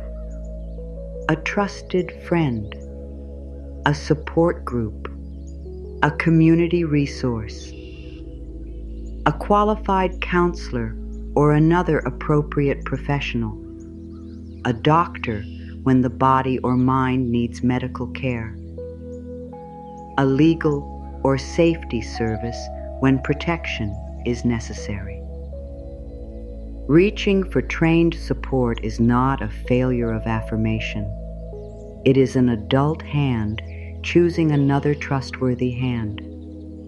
These words can support reflection and emotional well-being. They are not a substitute for professional medical or psychological care when such care is needed. They are not instructions to remain in danger, confront someone who may harm you, or manage a serious crisis alone. You are not meant to carry everything by yourself. The old child may have become proud of needing no one. That pride may have protected dignity when help was unreliable. Honor it, and let the adult learn a wider truth. Receiving support is not the opposite of strength. Support can be one of strength's clearest forms. The small hand reached upward because it was designed to connect. The adult hand can reach too, not toward everyone, toward those who have shown steadiness, toward those whose actions match their words, toward those who respect no, toward those who do not punish honesty, toward those who can remain present without making your pain about themselves. Trust does not need to be given all at once. It can be offered in portions. A small truth, a modest request, a boundary, a moment of disagreement. Then you watch what happens. Does the person listen? Do they become defensive and retaliatory? Do they use your vulnerability later as a weapon? Do they respect your pace? Can they apologize without turning the apology into an excuse? Can they hear no without making you responsible for their emotional collapse? Trust grows through patterns. You are not unkind for observing patterns. You are not suspicious for needing evidence.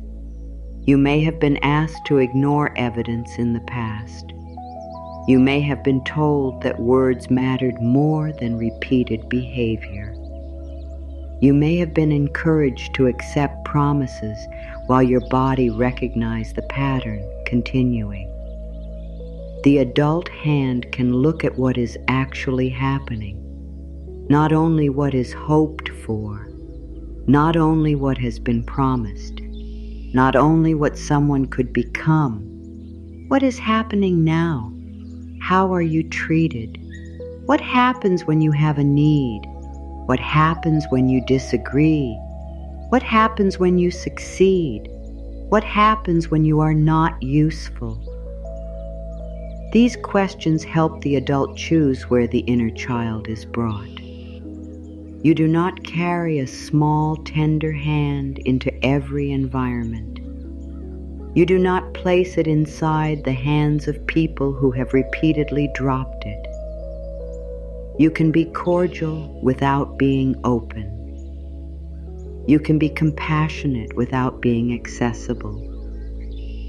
You can wish someone well from a safe distance. You can stop giving sacred information to people who treat it casually. This is not closing the heart. It is learning that the heart deserves a wise gate. You may have believed that everyone deserved equal access to you. They do not. Everyone deserves basic human dignity. Access is earned through trust. Closeness is built. Your time, your body, your private history, your emotional labor, and your home are not public property. The child in you may fear that protecting these things will make you unlovable. That fear comes from a time when belonging depended on adaptation. Adult belonging can be different. Healthy love does not ask you to disappear. Healthy love may challenge you. It may require honesty, repair, patience, and compromise. But compromise is not self-erasure. In healthy compromise, both people remain visible. Both sets of needs matter. No one is required to become smaller so the other can remain comfortable. You may still be learning what this feels like. It can feel strange when someone does not punish you for honesty. You may wait for anger that never comes.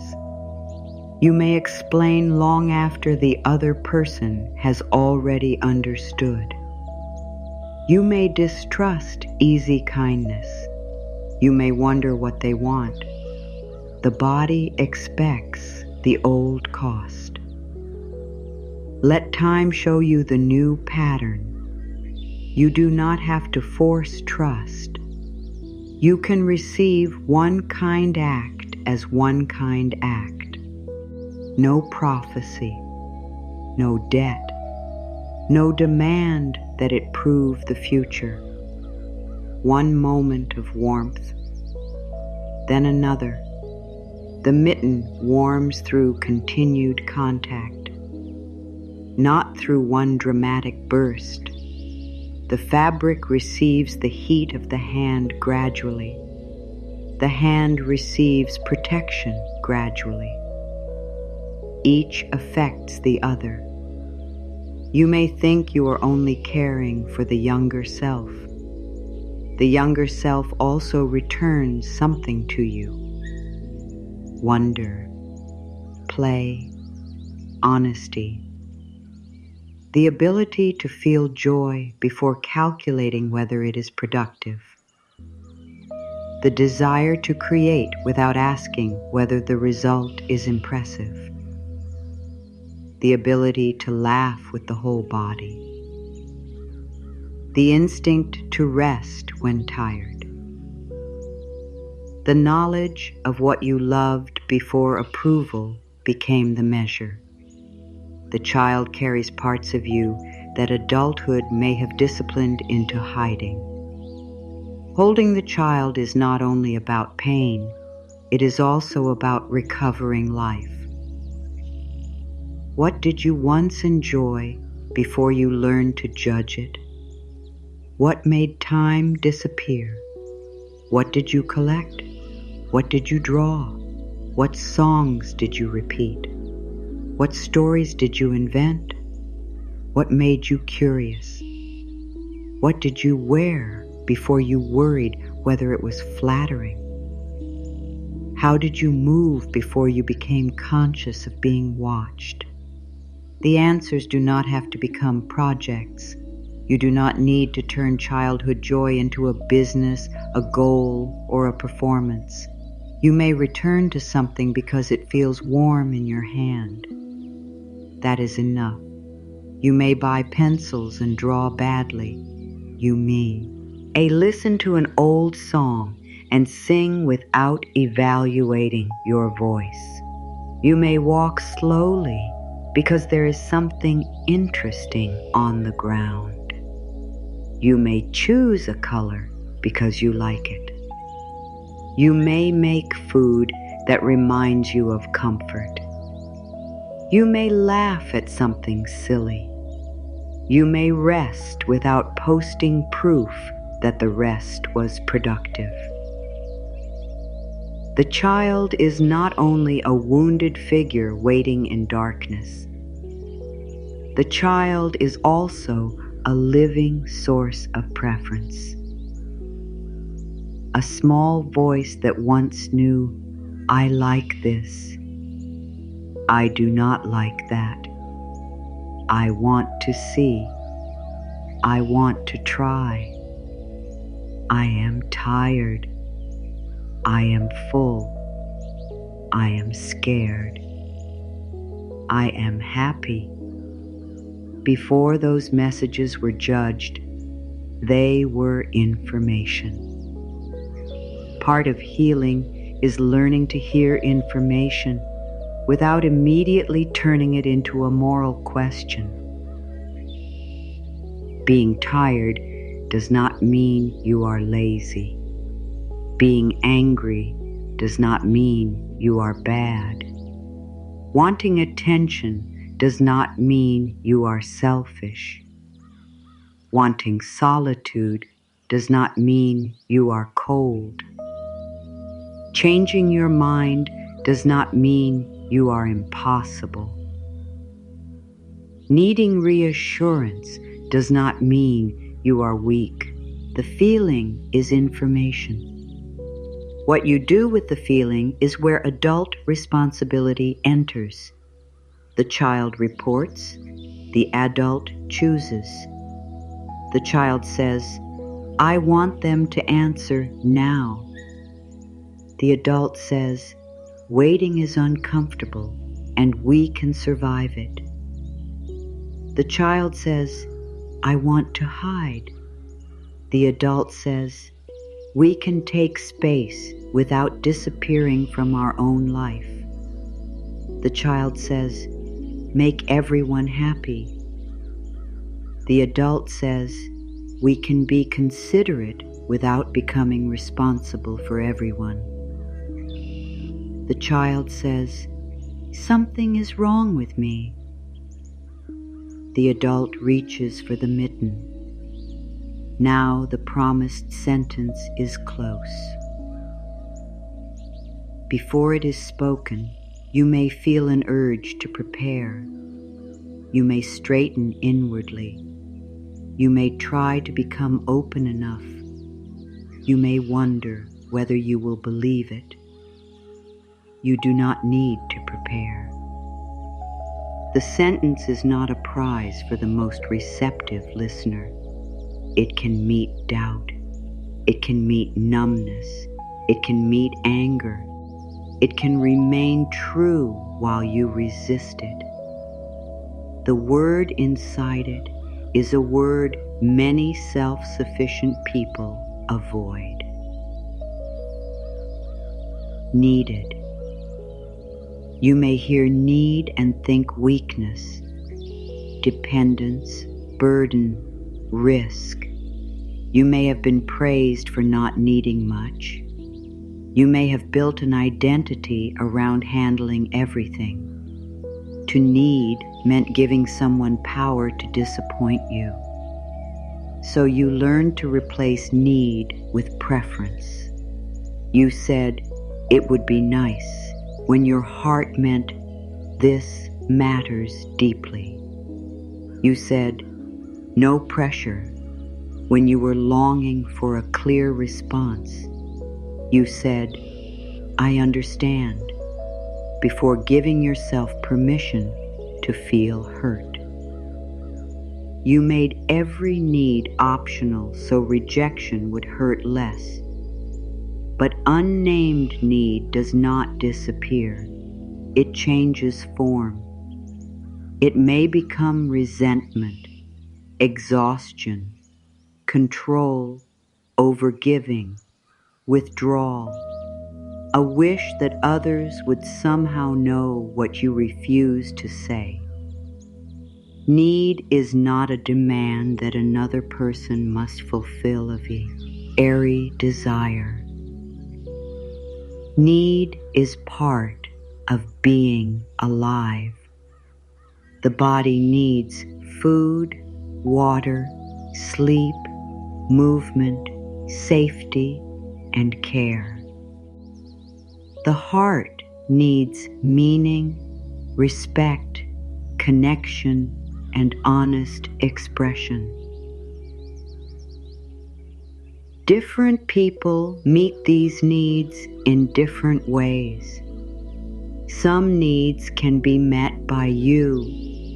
Some require community. Some require professional help.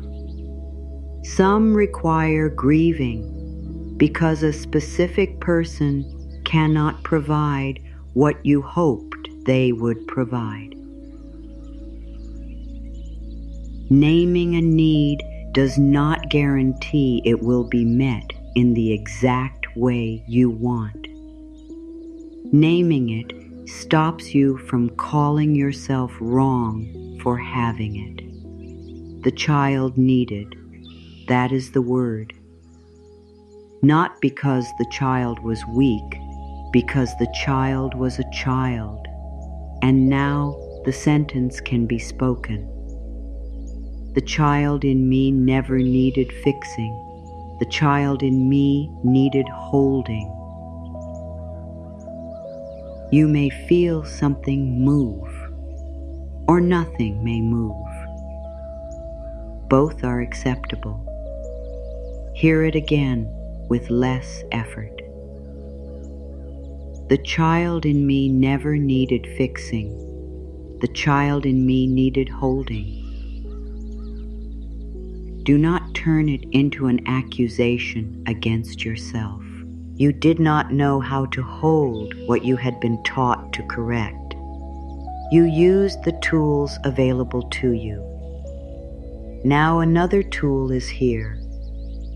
Warmth, presence, protection, discernment. One more time, more softly inside. The child in me never needed fixing. The child in me needed holding. The sentence does not say every behavior was healthy. It does not say growth was unnecessary. It does not say pain should direct your life. It says the foundation was never defectiveness. You can change without beginning from hatred. You can learn without declaring war on yourself. You can become more responsible without treating your younger self as the enemy. You can improve a behavior while protecting the person beneath it. A gardener does not scream at a young plant for bending toward the only light it could find. The plant adapted. When better light becomes available, its direction can change. And yet we do not need another metaphor. The mitten is enough. The small hand became cold. It adapted. It pulled inward. It hid inside sleeves. It stopped reaching. Now warmth is available. The hand may not open immediately. That is all right. You may repeat the core affirmation and hear an inner voice say, "No, I was difficult." Let the voice speak. Then answer, "You were learning." It may say, "I caused trouble." Answer, "You had feelings and behaviors that required guidance, not humiliation." It may say, "I should have known better." Answer, "You knew only what your age, experience, and environment had taught you." It may say, "Other children went through more." Answer, "Pain does not need to win a competition before it can receive care." It may say, "This is self-indulgent." Answer, "Understanding a pattern helps me choose more responsibly."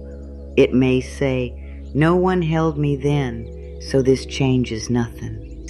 Answer, "It changes how I am treated now." You do not have to win the argument. The inner critic often becomes stronger when challenged too aggressively. You can stop debating. Place the sentence nearby. Let it rest like the mitten in your palm. The child in me never needed fixing. The child in me needed holding. You may believe only the first half. You may believe only that the child was not broken. You may resist the second half because holding sounds too intimate. Then use a smaller sentence. I am willing to hold with kindness what I once tried to correct.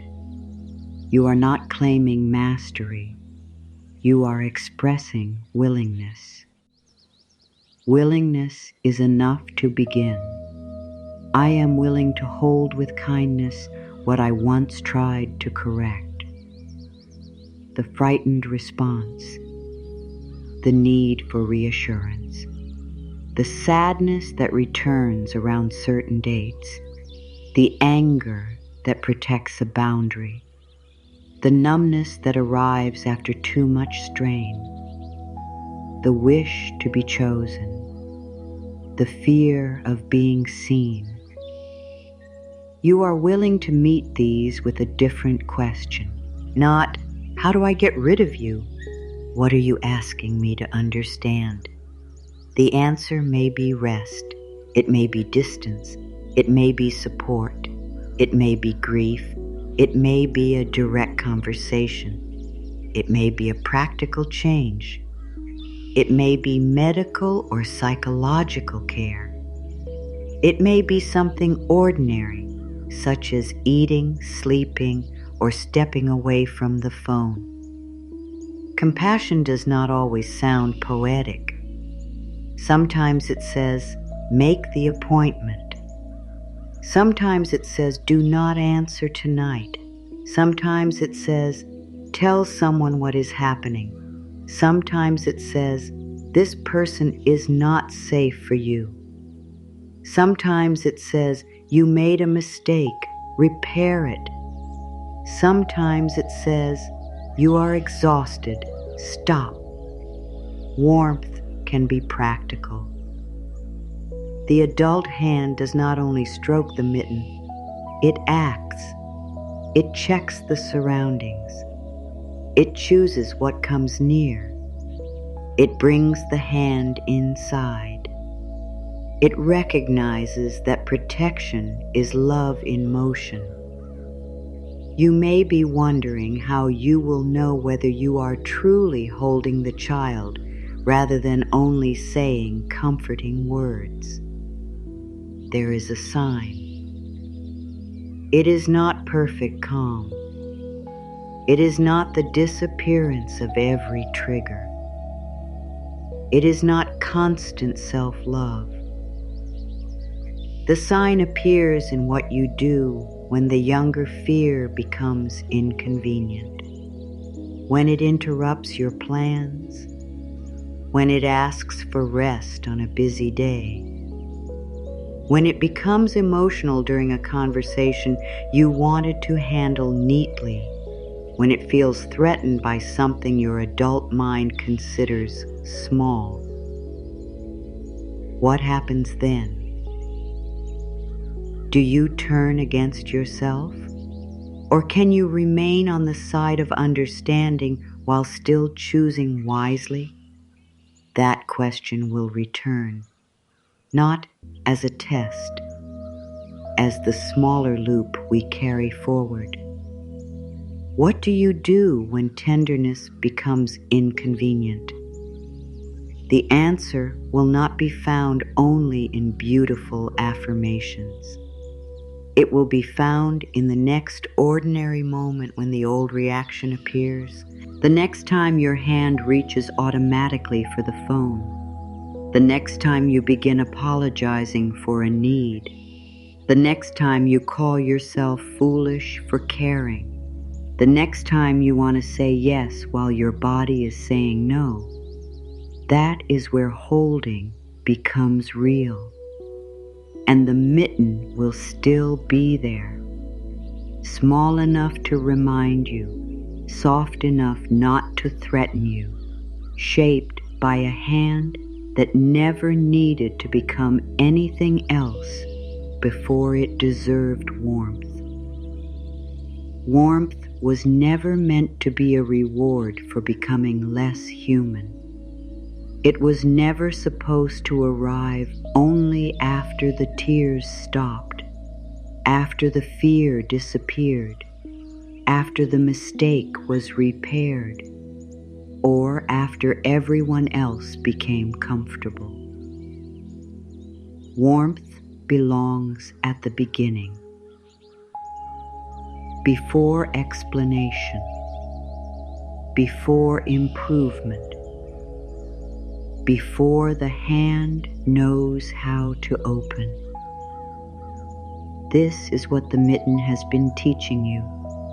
The fabric does not wait for the fingers to prove that they deserve protection. It receives the hand as it is, cold, tense, trembling, uncertain, and begins there. Can you imagine beginning there with yourself? Not after you have solved the problem, not after you have stopped caring what someone thinks, not after you have learned how to trust perfectly. Here, with the reaction already happening, with your thoughts already moving too quickly, with the old fear already awake. Here is the moment when tenderness becomes inconvenient, the moment we carried forward. It is easy to speak kindly to yourself when you are calm, rested, and behaving in a way you approve of. It is harder when you have checked the phone again, when you have said yes and immediately wished you had said no, when you have become defensive, when you have cried over something your mind calls small, when you have returned to a pattern you promised yourself you had outgrown. That is the real doorway, not the beautiful moment when you understand everything, the awkward moment when you do not. What do you do then? The old method begins quickly.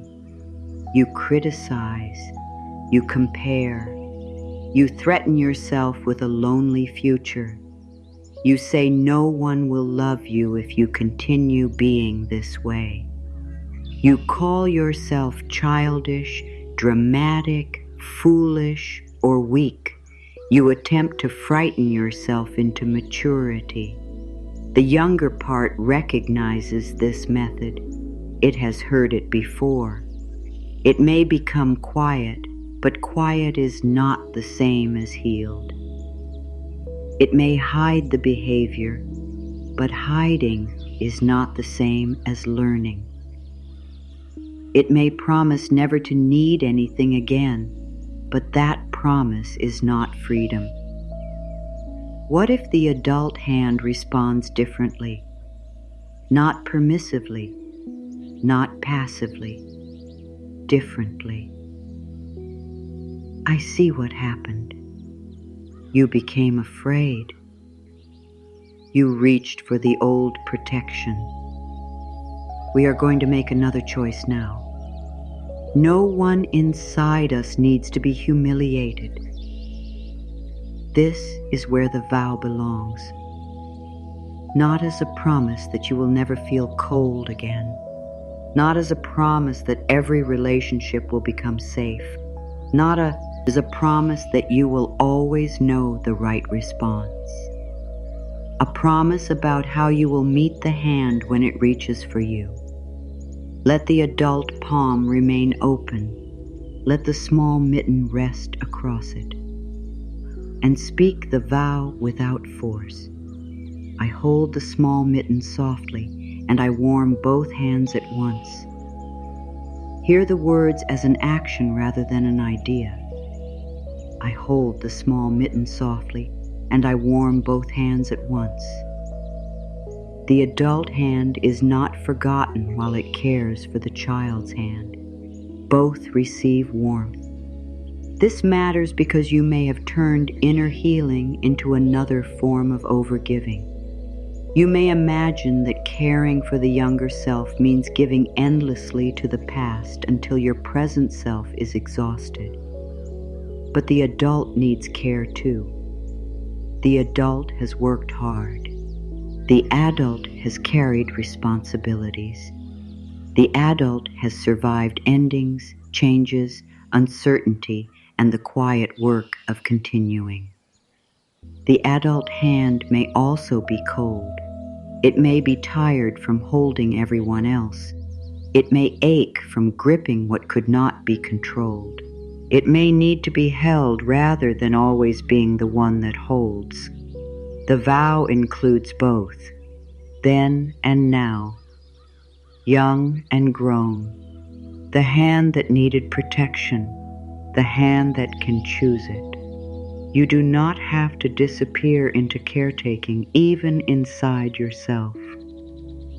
Holding is mutual here.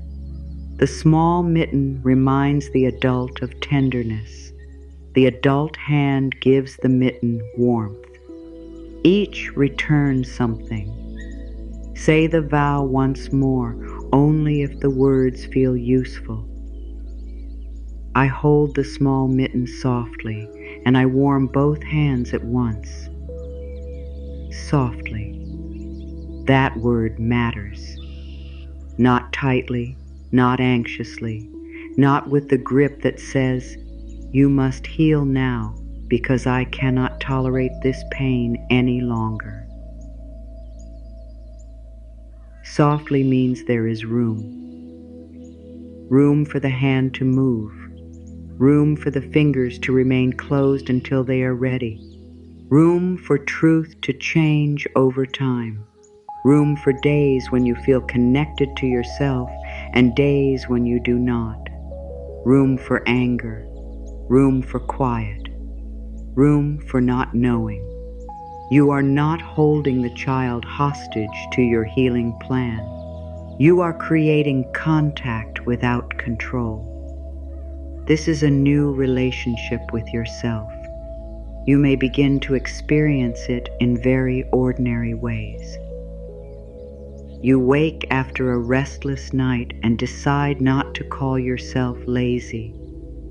You make an error and correct it without reviewing every failure you have ever made. You feel excluded and admit that it hurts instead of pretending you are above needing inclusion. You become jealous and ask what the jealousy is revealing. You feel the urge to please and pause before answering. You want reassurance and choose a trustworthy way to ask for it. You recognize that someone cannot give you what you need and grieve rather than chase. You realize you have caused harm and apologize without making the injured person comfort you. Warmth does not remove honesty. It makes honesty safer to practice. When you are not fighting for your own worth, you can look at your behavior more clearly. You can say, "This was not my best choice." You can say, "Fear was driving me." You can say, "I understand why I did it, and I still want to do something different." Understanding and accountability can sit in the same palm. You do not have to choose between excuses and self-hatred. There is another way. Context, responsibility, repair, compassion. A cold hand may knock something over because it cannot move freely. Warm it, then clean what was spilled. Do not beat the hand and call that accountability. This may be very different from what you learned. You may have learned that pain proves a lesson has been taken seriously, that punishment creates character, that feeling terrible about yourself makes you a better person. But shame often makes the mind defensive. It hides, it lies, it avoids. It refuses to look because looking feels like destruction. Compassion makes it possible to stay, to face what happened, to hear how someone was affected, to change a pattern without needing to preserve an image of perfection. The child was never required to be perfect. The adult is not required to be perfect either. You are required only to become more honest about what you choose, more willing to repair, more respectful of your limits and the limits of others, more able to protect what is tender without using tenderness as permission to harm. This is maturity without abandonment. You may notice that a part of you still wants a dramatic transformation. One day, one sentence, one realization that removes every old response. The sentence matters. The vow matters. But healing is often revealed in quieter evidence. You recover more quickly after being triggered. You recognize the pattern sooner. You stop one message before sending it. You ask one direct question instead of creating 20 imagined answers. You rest before resentment appears. You leave sooner when disrespect becomes a pattern. You return to yourself after losing contact. Progress may not mean that the hand never becomes cold. It may mean you know where the mitten is. You know what warmth feels like. You know you do not have to punish the hand for needing it. There will be moments when you forget. You will reach for approval. You will explain too much. You will become frightened by someone's distance. You will confuse urgency with truth. You will say yes from an old habit. When this happens, do not turn the forgotten mitten into evidence against yourself. You are learning. Learning includes forgetting and returning. The return matters. Not how far you wandered, not how quickly you became aware. The return. I am here now. I see what happened. We can choose again.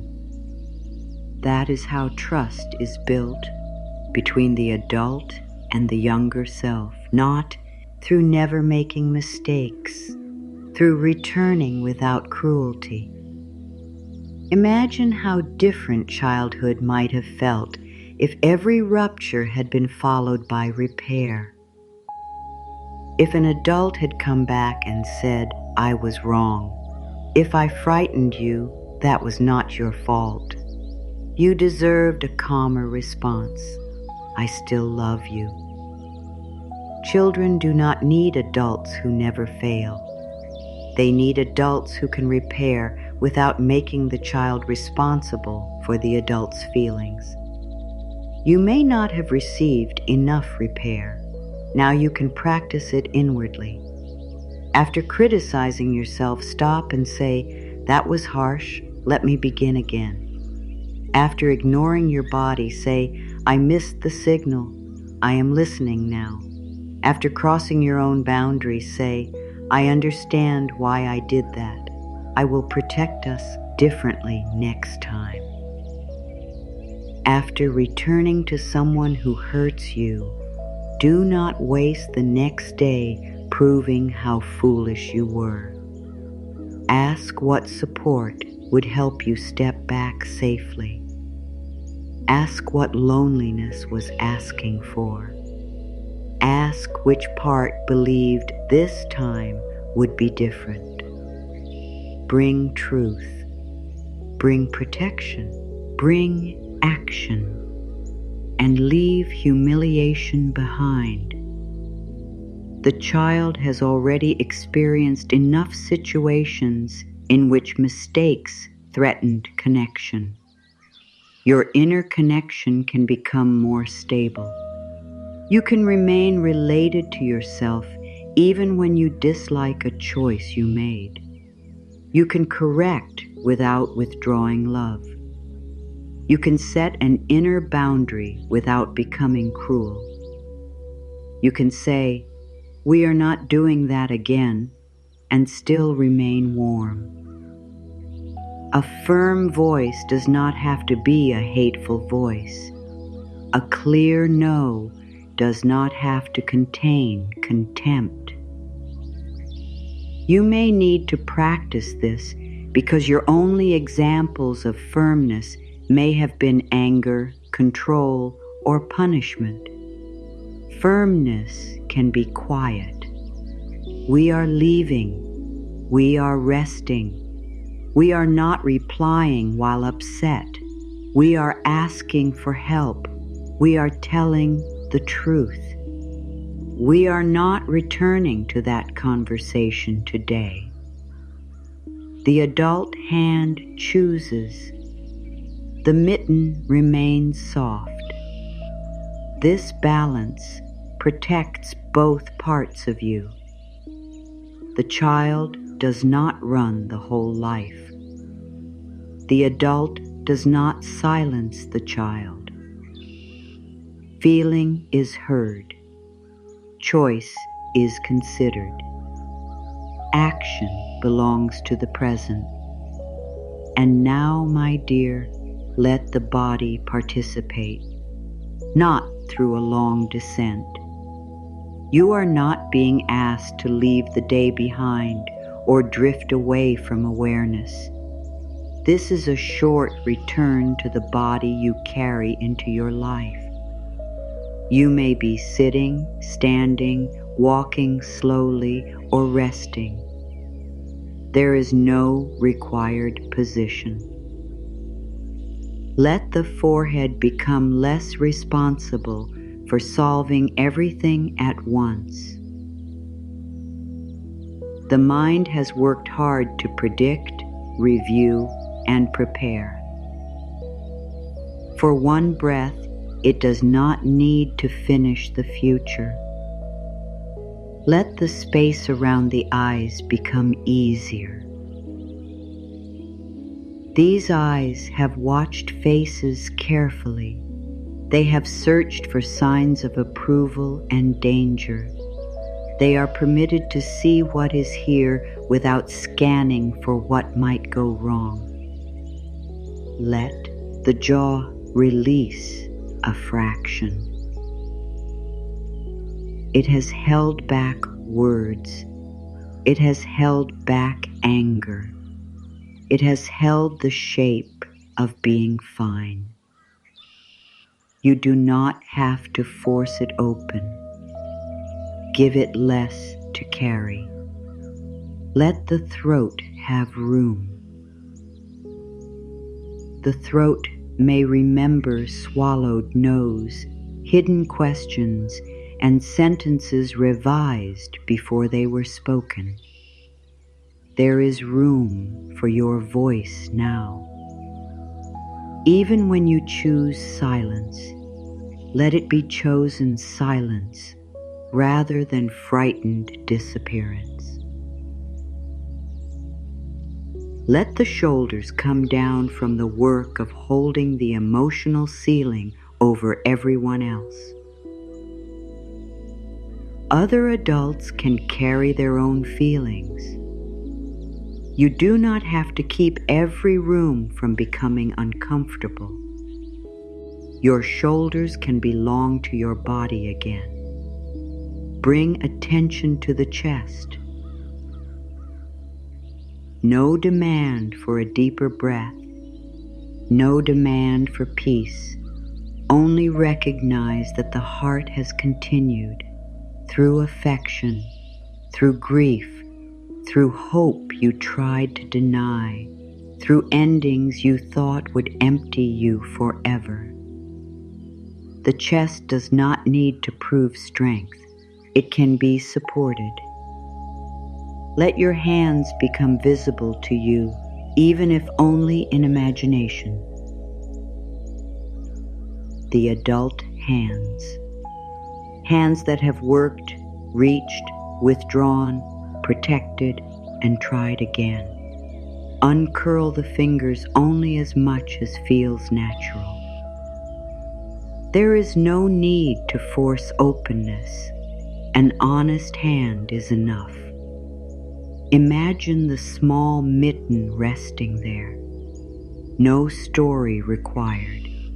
No perfect picture. Just softness meeting skin.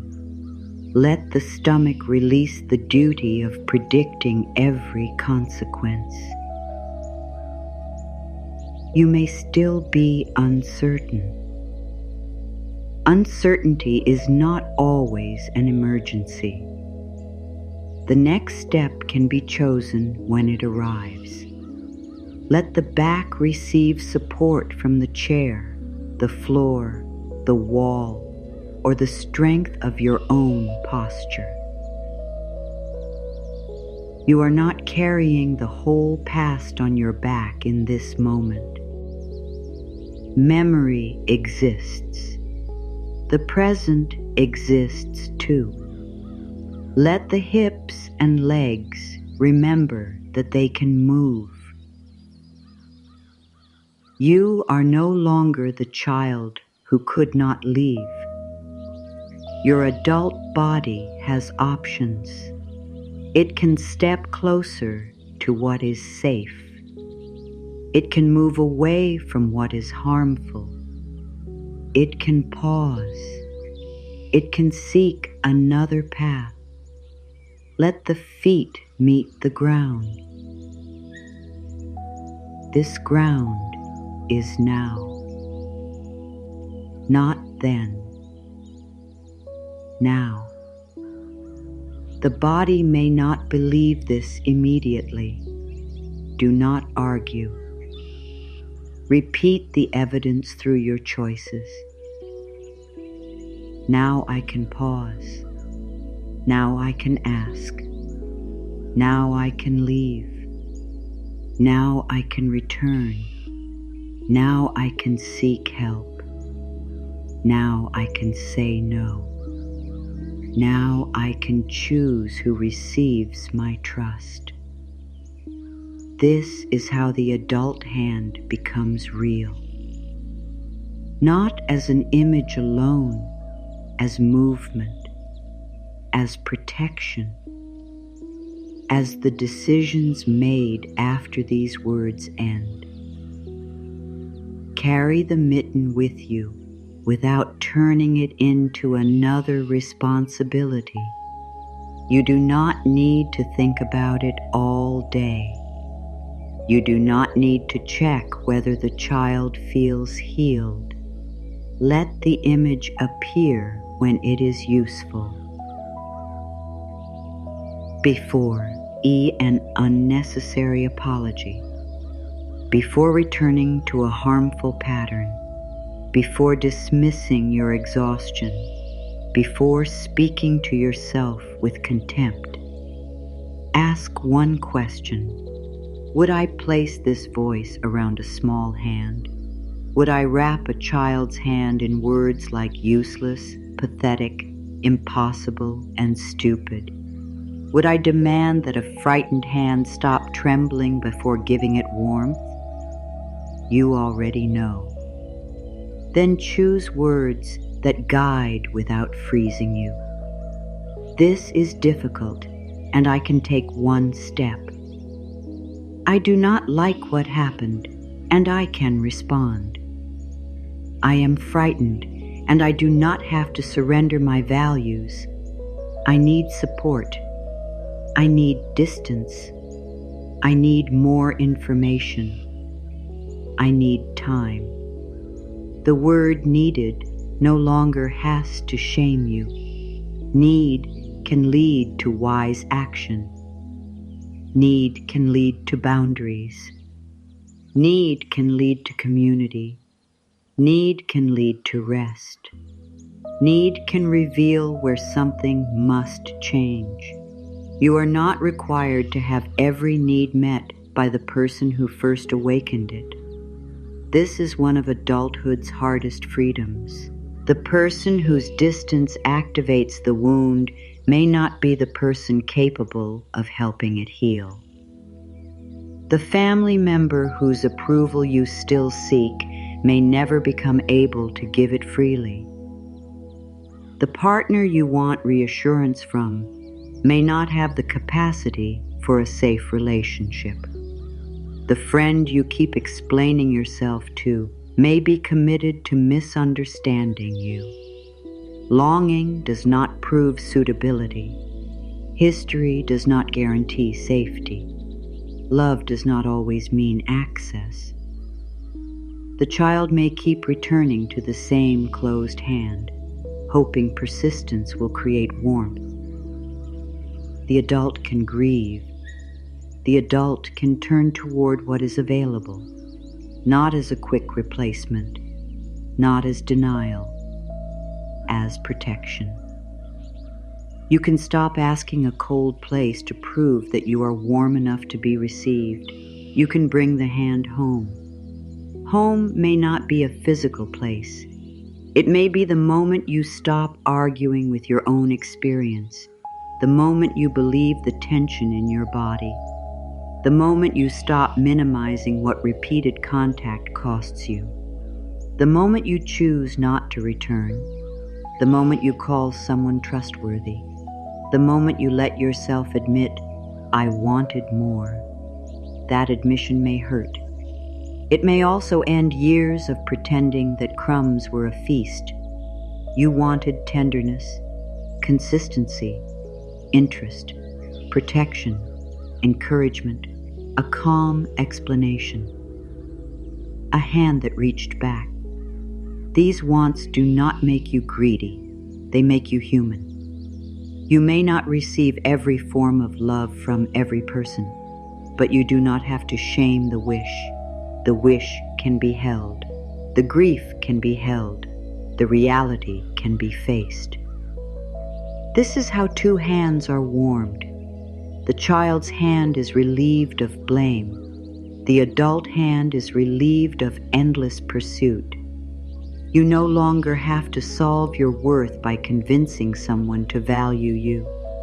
You can place energy where care is reciprocal, where words and actions agree, where your body is not constantly preparing for loss, where a mistake can be discussed, where affection is not used as control, where no does not lead to punishment.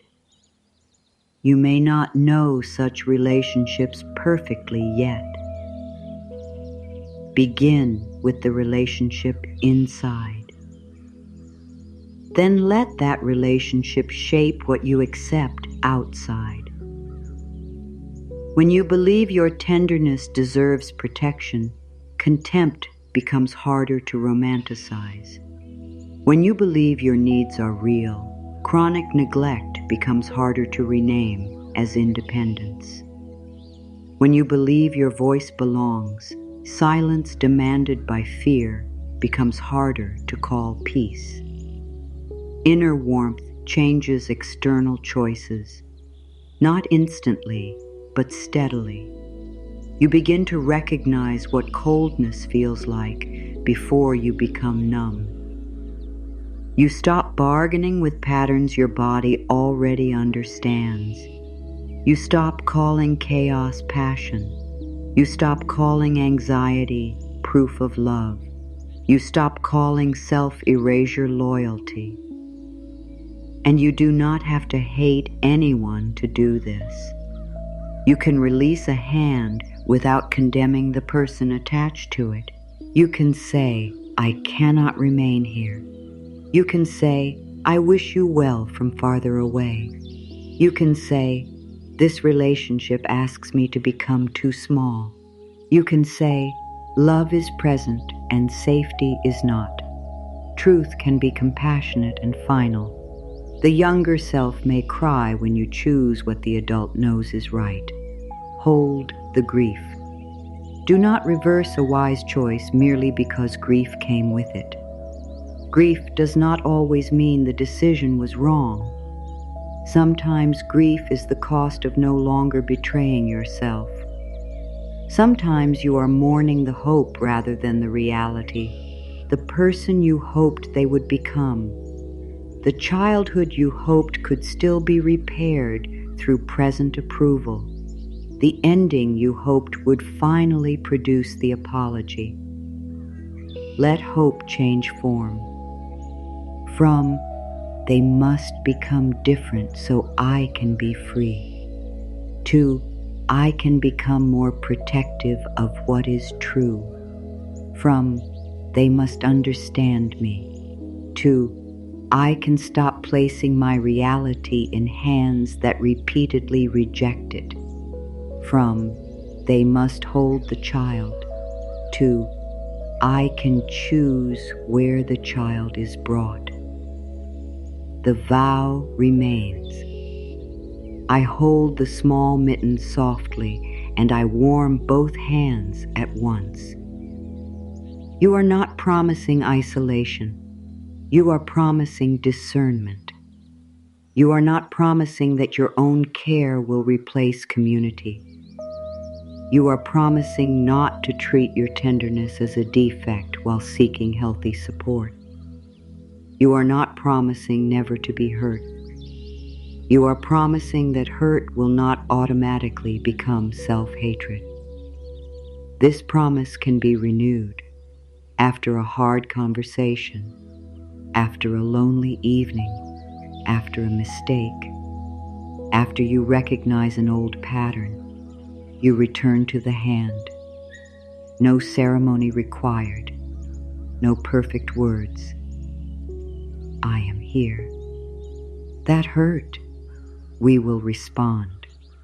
3 small truths, enough to interrupt abandonment, enough to begin again. Now let the affirmations arrive without pressure. You do not have to repeat each one. You may receive only the lines that feel steady. I was never a problem to be solved. My childhood needs were human. My sensitivity carries information. My feelings do not erase my wisdom. I can be kind without becoming available to harm. I can be firm without becoming cruel. I can protect myself without closing every door. I can ask for support. I can choose trustworthy hands. I can stop earning what should be freely given. I do not have to explain every no. I do not have to apologize for needing time. I can pause before responding. I can let another adult own their reaction. I can survive disappointment. I can survive disapproval. I can survive being misunderstood. I do not have to abandon truth to preserve connection. I can repair without attacking myself. I can learn without shame. I can change without hatred. The child in me never needed fixing. The child in me needed holding. I am willing to hold with kindness what I once tried to correct. I can meet fear with steadiness. I can meet grief with patience. I can meet anger with curiosity. I can meet exhaustion with care. My needs are not mistakes. My limits are not punishments. My boundaries can be loving. My no can protect my yes. My voice belongs to me. My body carries wisdom. My pace is permitted. I can return after forgetting. I can begin again without humiliation. I can choose what comes close. I can release what repeatedly harms me. I can grieve what I did not receive. I can receive what is safe now. Let the sentences become less demanding. I am not defective. I was adapting. I am learning. I am listening. I am choosing. I am returning. The hand is here. The mitten is soft. Warmth can begin. No proof required. Break time 2.0s. No perfection required. No punishment required. Only contact. Only truth. Only this moment. Hold softly. Choose wisely. Return kindly. Both hands. Here. Now. Now. This moment does not ask you to become someone else. It does not ask you to return to childhood and rearrange every scene. It does not ask you to make peace with what still requires distance. It does not ask you to explain the pain so beautifully that everyone finally understands it. This moment asks for contact. The adult hand, the small mitten, the truth between them. You may still feel uncertain about what it means to hold the younger self. The word may sound larger than your capacity. You may imagine endless emotional work, constant attention, or a duty to revisit every memory. Holding can be much smaller than that. It can be the breath you take before calling yourself a failure. It can be the choice to eat before exhaustion becomes collapse. It can be the message you do not send from panic. It can be the appointment you finally make. It can be the boundary you keep after the guilt appears. It can be the honest sentence, "I am not doing well today." It can be turning down the volume of the inner voice that believes cruelty creates change.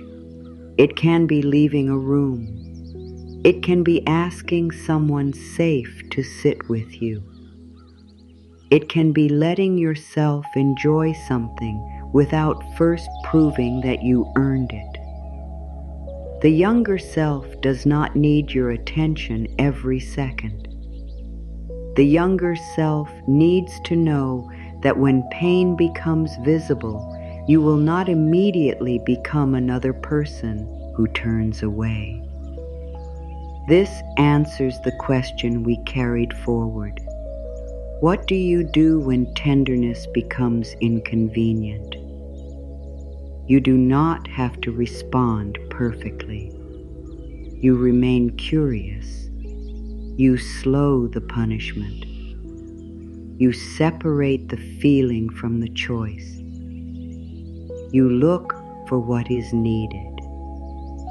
You seek support when the need is larger than what you can meet alone. You protect. You repair. You return. That is holding. Holding does not mean you never become frustrated with yourself. It means frustration does not become abandonment. Holding does not mean you approve of every reaction. It means disapproval of a behavior does not become hatred of the person having it. Holding does not mean there are no consequences.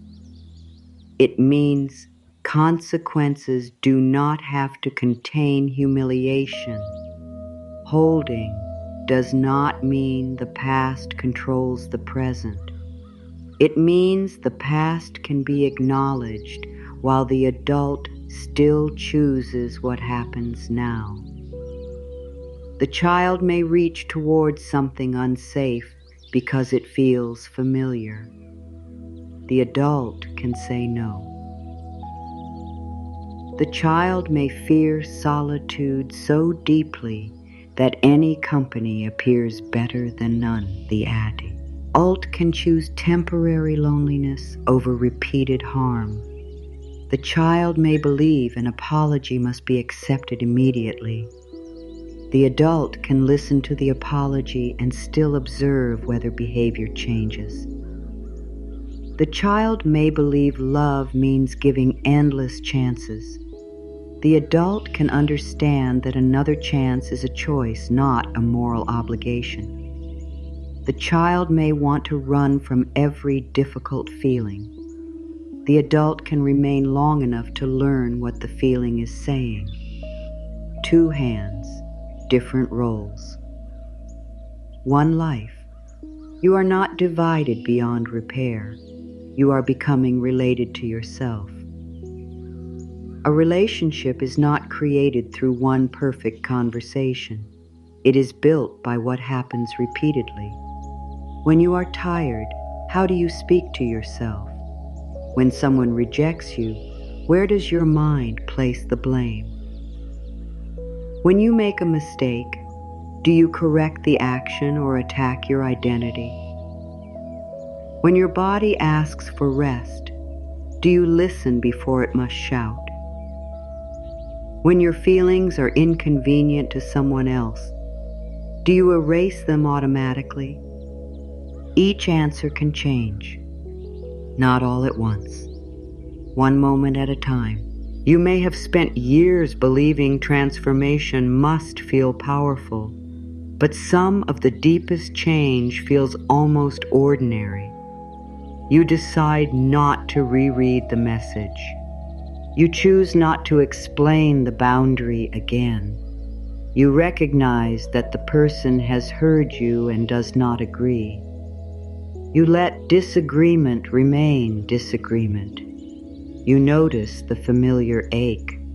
You place a hand against your own palm. You remember the mitten. You say, "This is the part that fears losing love." Then you do not chase. The fear may remain. Your dignity can remain too. That is new. The absence of fear is not the only evidence of healing. You can be afraid and act with wisdom. You can be sad and protect yourself. You can miss someone and refuse to return. You can want approval and choose not to betray your values for it. You can feel like a child for a moment without surrendering the adult life you have built. No feeling has to be expelled before you make a clear choice. The small hand can tremble inside the mitten. The adult hand can still guide it. Think of the times you believed you had failed because an old feeling returned. You had been calm for weeks and suddenly anxiety appeared. You had created distance and suddenly you wanted to reach back. You had stopped blaming yourself and one comment reopened the old doubt. You had begun resting and guilt came with greater force. Old responses may become louder when they realize the old method is changing. This does not mean you are moving backward. It may mean the protector is asking whether the new path is truly safe. Answer through consistency, not through argument. The protector says, if we stop pleasing, everyone will leave. You keep one small boundary and observe what happens. The protector says, if we rest, everything will fall apart. You rest for a reasonable period and discover that the world continues. The protector says, if we tell the truth, we will be punished. You choose a trustworthy person and share one honest sentence. The protector says, if we make a mistake, we will lose love. You repair the mistake and refuse to withdraw love from yourself. Experience teaches what affirmations begin. Words open the possibility. Action gives the possibility roots. Your inner work does not have to remain inside. It can shape the way you build your days. You may create more space between commitments. You may stop offering immediate answers. You may choose relationships in which care travels in both directions. You may learn that being needed is not the same as being loved. You may learn that intensity is not the same as intimacy. You may learn that constant access is not the same as closeness. You may learn that peace feels unfamiliar because chaos once made you alert enough to survive. At first, peace may feel empty. no message to interpret, no crisis to solve, no one whose mood must be managed, no emotional fire demanding your attention. The body may search for a problem because vigilance feels like purpose. You can remain. You can let a calm moment be calm. You do not have to fill it with worry. You do not have to provoke a conversation to test whether love is still there. You do not have to create urgency to feel alive. Let the small hand experience an ordinary moment in which nothing is wrong. That too is warmth. A cup on a table, light through a window, clean fabric against the skin, a familiar voice that does not demand anything, a few minutes without explanation. Safety can be unremarkable. It does not always arrive as a breakthrough. Often it arrives as repetition without harm. Someone says they will call, and they call. You say no, and the relationship survives. You tell the truth, and no one mocks you. You rest, and no disaster follows. You ask for help, and someone responds with respect. You leave, and you discover that leaving was possible. You stay with yourself after the difficult moment passes. These are the new memories. Let them count. Do not dismiss them because they are small. The mitten is small. It still changes what the hand experiences. You may be tempted to measure healing only by what no longer hurts. Measure it also by what you now permit. You permit yourself to pause. You permit yourself to need. You permit yourself to choose. You permit yourself to receive. You permit yourself to be imperfect without becoming worthless. You permit yourself to speak before certainty is complete. You permit yourself to protect what is private. You permit yourself to mourn. You permit yourself to enjoy. You permit yourself to grow without declaring your former self a failure.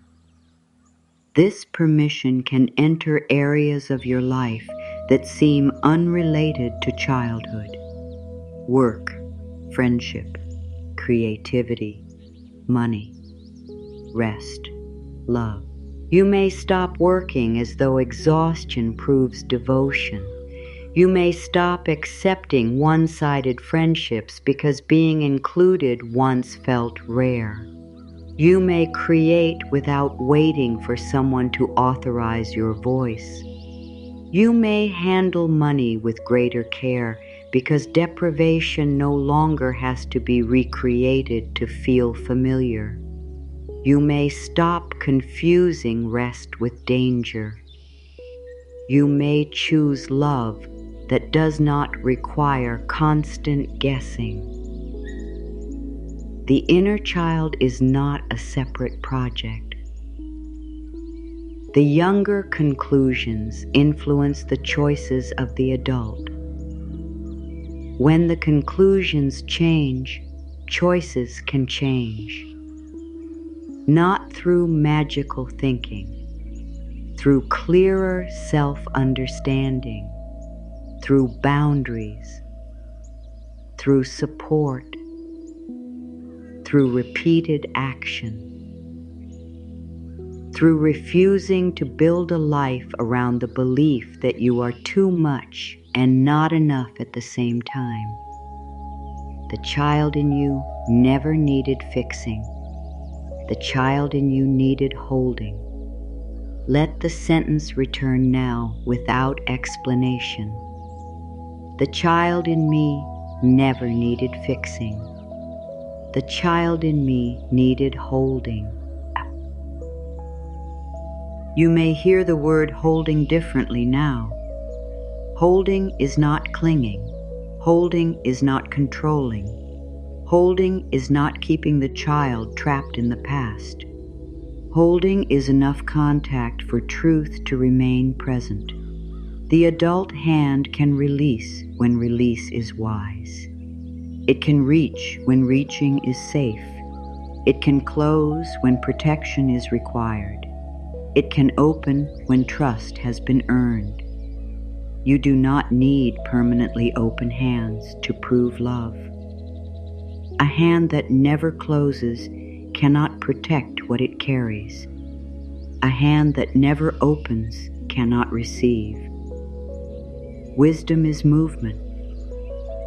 The child may have learned only one position, always closed, always reaching, always giving, always braced. The adult can choose according to the moment. This person is safe enough for one truth. This situation requires distance. This request can receive a yes. This request needs a no. This mistake needs repair. This accusation does not belong to me. This feeling needs attention. This crisis requires professional support. This joy can be enjoyed without suspicion. Choice by choice, the hand becomes yours again. There may be grief in realizing how often you handed your choices to fear. Do not use that realization to create more shame. Fear was trying to keep you connected. Thank it for the intention. Change the method. You do not have to predict every loss. You do not have to purchase love with usefulness. You do not have to hold relationships together alone. You do not have to remain where you are repeatedly diminished. You do not have to turn every silence into a verdict. We will look at what is true. We will ask for help. We will leave when needed. We will come back to ourselves. The vow can return here. I hold the small mitten softly, and I warm both hands at once. The words are, and not a contract demanding perfect behavior. They are a direction toward warmth, toward protection, toward an inner relationship in which neither the child nor the adult is sacrificed. The child is not sacrificed to productivity. The adult is not sacrificed to endless emotional analysis. The child is heard. The adult acts. The child feels. The adult chooses. The child remembers. The adult brings present information. Together, they move. You may still wish that someone from the past would arrive and say the exact words you needed. That wish is allowed. You do not have to pretend it has disappeared. There are apologies that would matter. There are recognitions that would bring relief. There are questions you wish someone would finally ask. You may continue to hope. But your life does not have to remain suspended around that hope. You can create meaning without their participation. You can tell the truth even if they deny it. You can heal portions of the wound even if they never become capable of repair. You can stop bringing the mitten to the same closed hand. That may be one of the most loving decisions you make. Not because the longing was foolish, because the longing deserves a wiser direction toward people who show care, toward communities that understand, toward professionals who can help when the pain is deep or persistent, toward your own practical choices, toward life as it exists now. The past may explain why you are cold. The present is where warmth becomes possible. You are not betraying the child by living. You are not leaving the child behind when you experience joy. You do not honor pain by remaining unhappy. A child who suffered does not need the adult to continue suffering as proof of loyalty. The child may want to see what happened next. Who did you become? What did you learn? What beauty did you find? What places did the adult hand touch? What did you create? Whom did you love? Where did you leave? Where did you begin again? The child's story is not only the story of what happened to them. It is also the story of what became possible afterward. You may not feel triumphant. No triumph is required. Continuing is enough. Choosing one safer relationship is enough. Learning one boundary is enough. Receiving one honest kindness is enough. Laughing without watching the room is enough.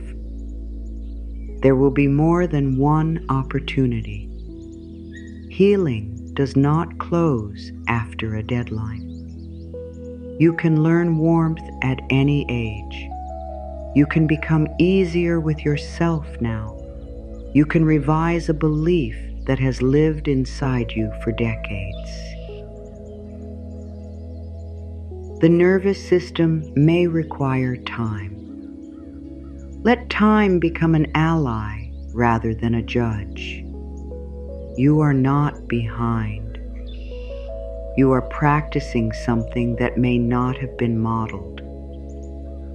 Of course, it takes repetition.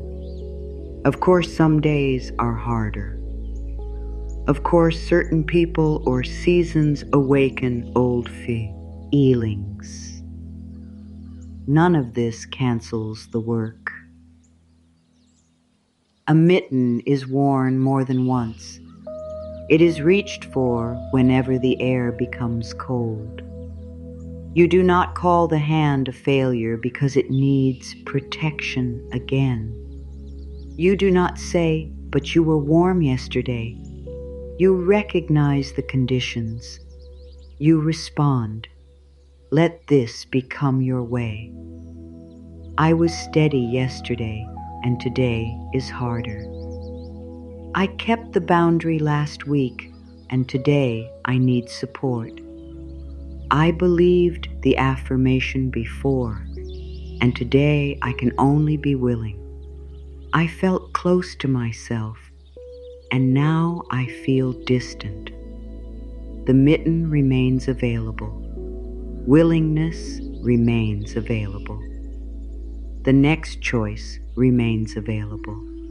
I am willing to hold with kindness what I once tried to correct. On the days when the core affirmation feels too large, use that.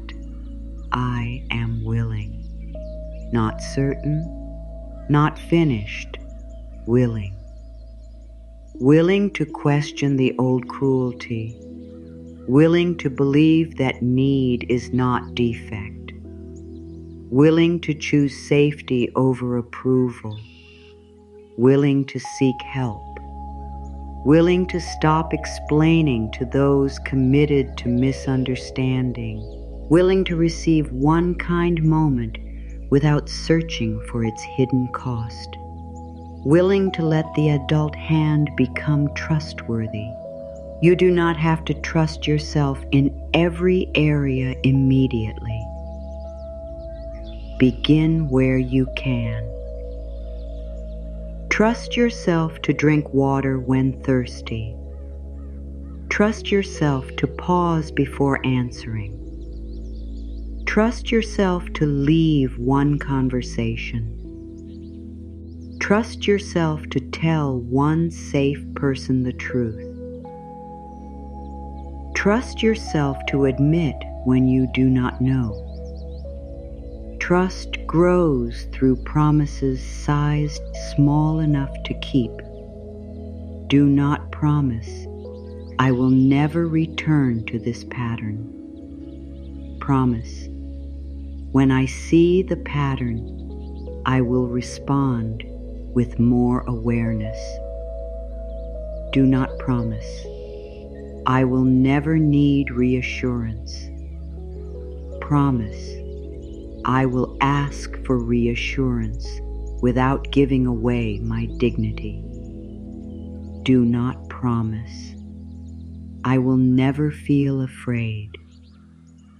Promise, fear will not be the only voice making decisions. Do not promise, I will love myself every moment. Promise, I will reduce the ways I harm myself. The adult hand becomes credible through reality, not grand declarations.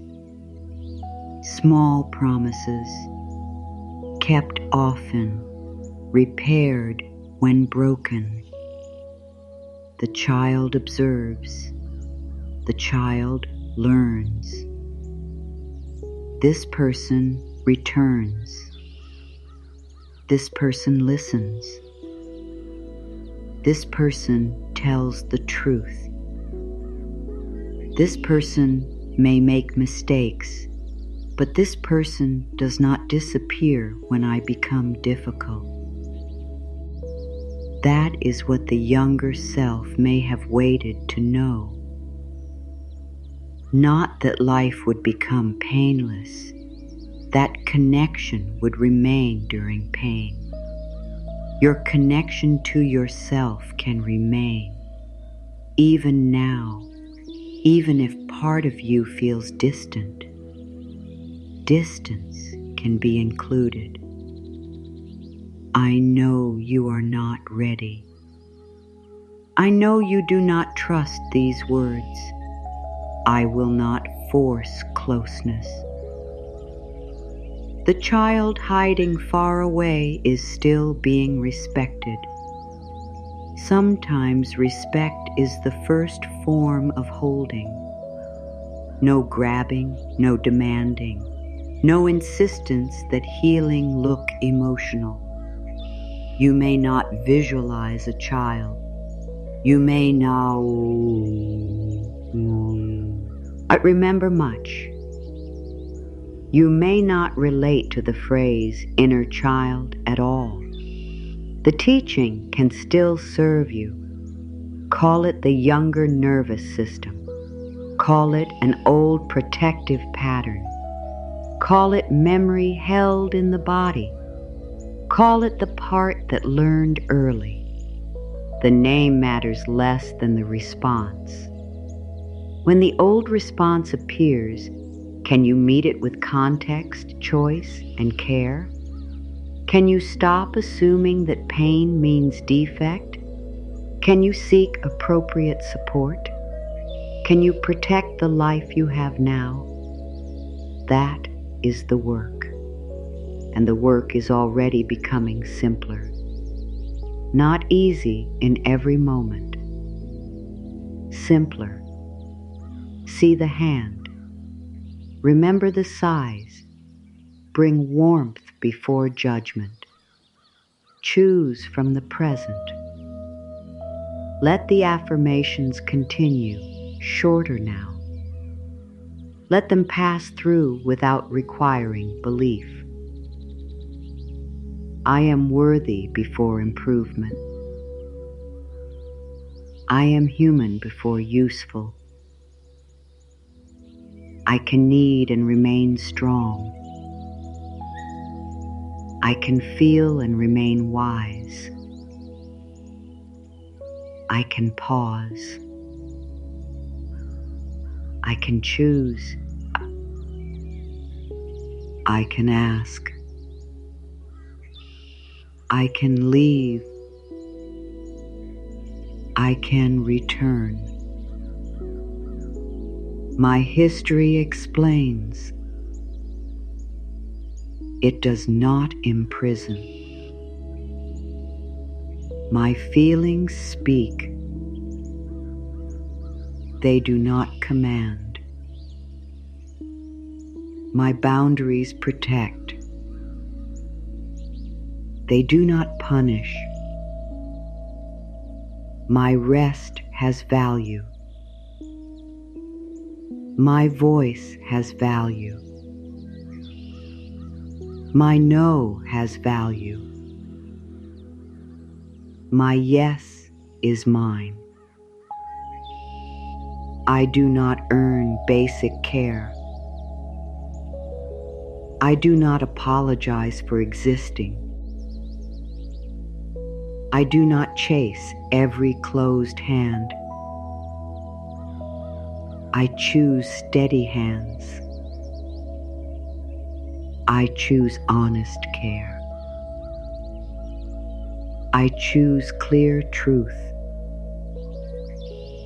I choose present safety. The child is not broken. The adult is not alone. The hand can open. The hand can close. The hand can reach. The hand can rest. I hold without gripping. I guide without shaming. I protect without hatred. I repair without collapse. I feel without disappearing. I grow without rejection. The mitten is here.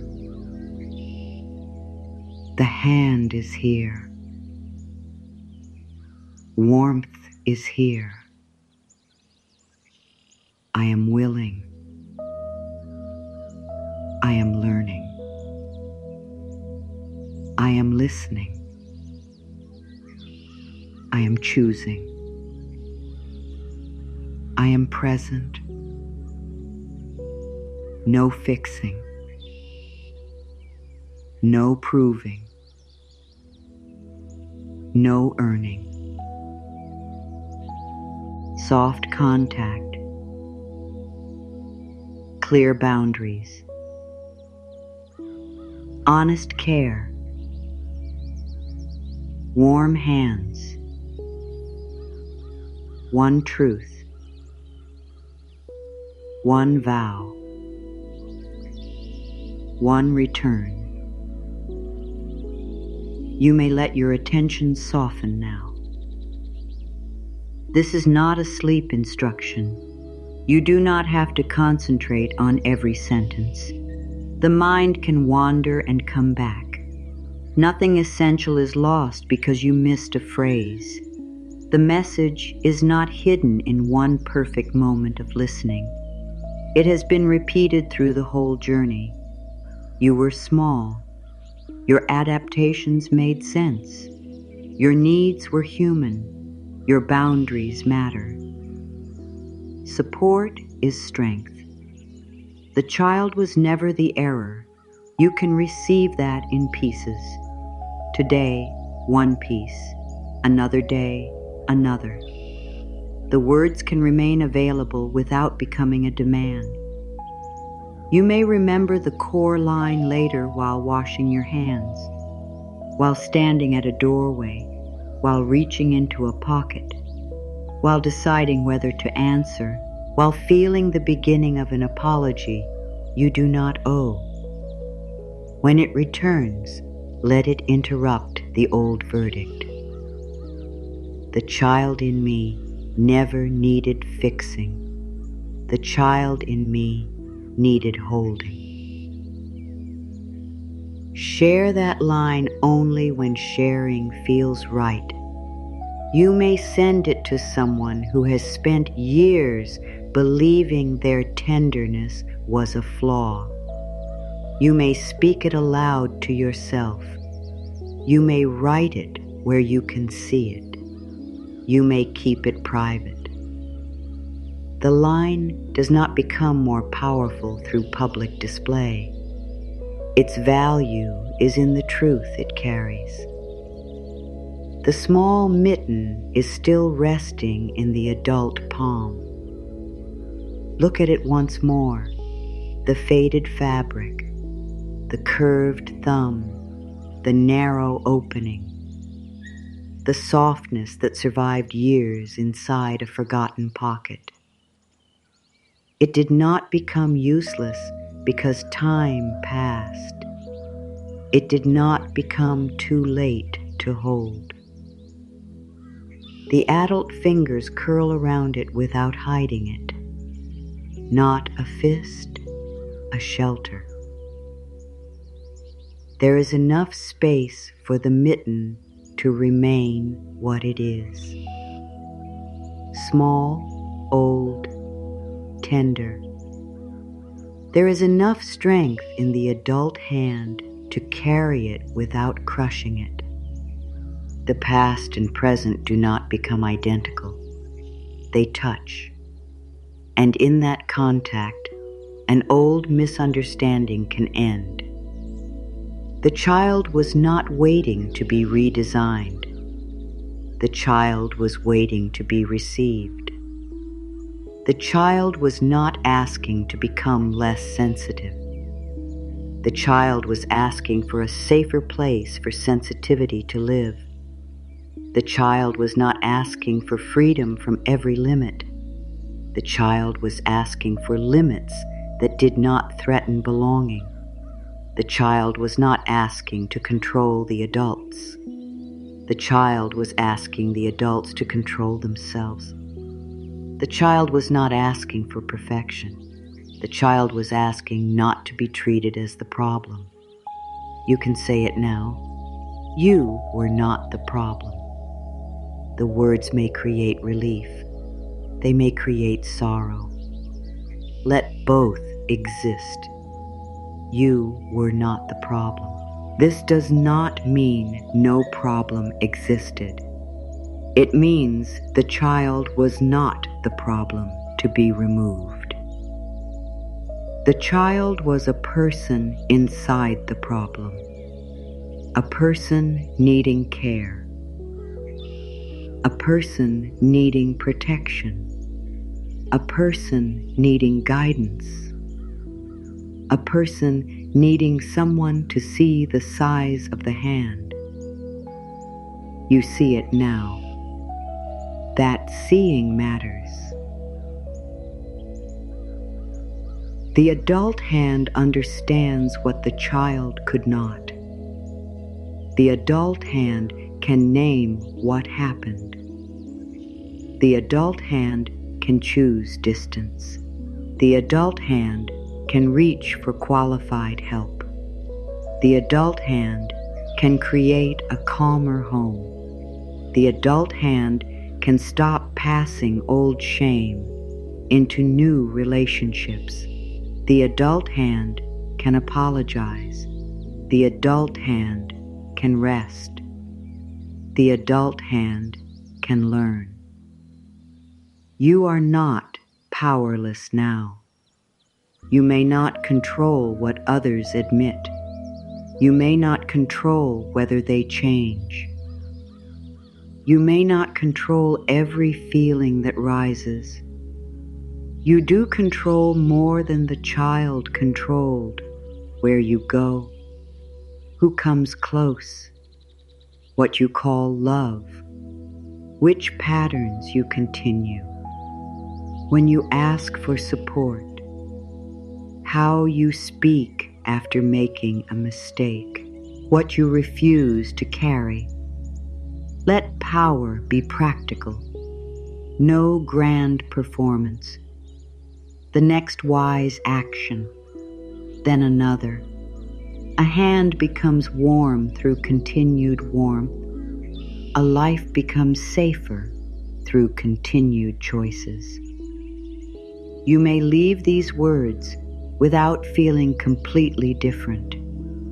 That is not failure. A sentence has been placed in your palm.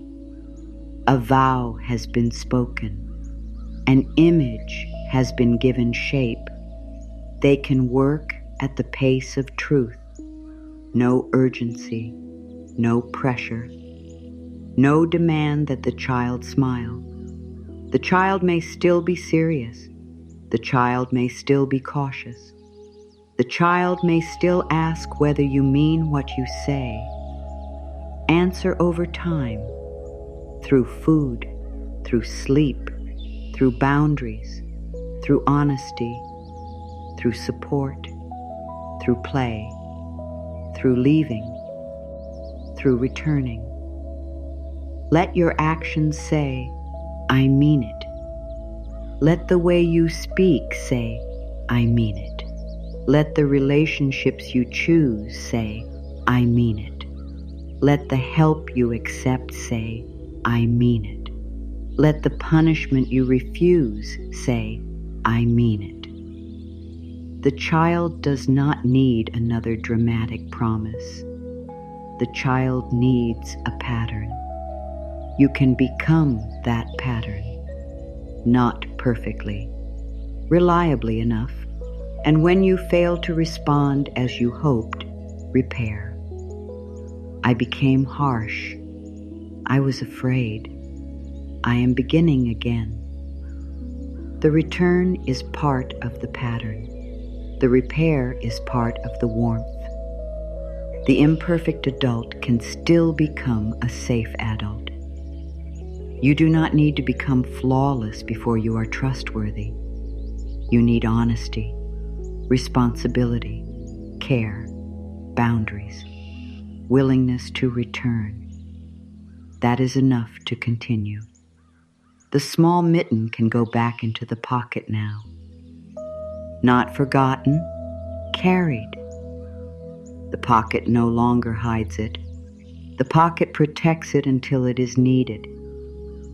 You do not have to hold the past in your hand every hour. You can place it somewhere safe inside your awareness. You can use both hands, the life in front of you, to create, to work, to receive, to rest, to reach toward those who reach back, to close around what deserves protection, to open when warmth is offered. The child is not left behind when the mitten returns to the pocket. The child travels with an adult who knows it is there, an adult who checks the cold, an adult who pays attention, an adult who no longer confuses suffering with strength. All is well. Not because everything that happened was well, not because every relationship is repaired, not because pain has disappeared. All is well, because truth is no longer being used against the child. All is well, because the adult hand has arrived. All is well, because warmth is no longer waiting at the finish line. It begins here. The mitten rests safely. The adult hand remains open. The child is no longer standing alone in the cold. Both hands are warm now.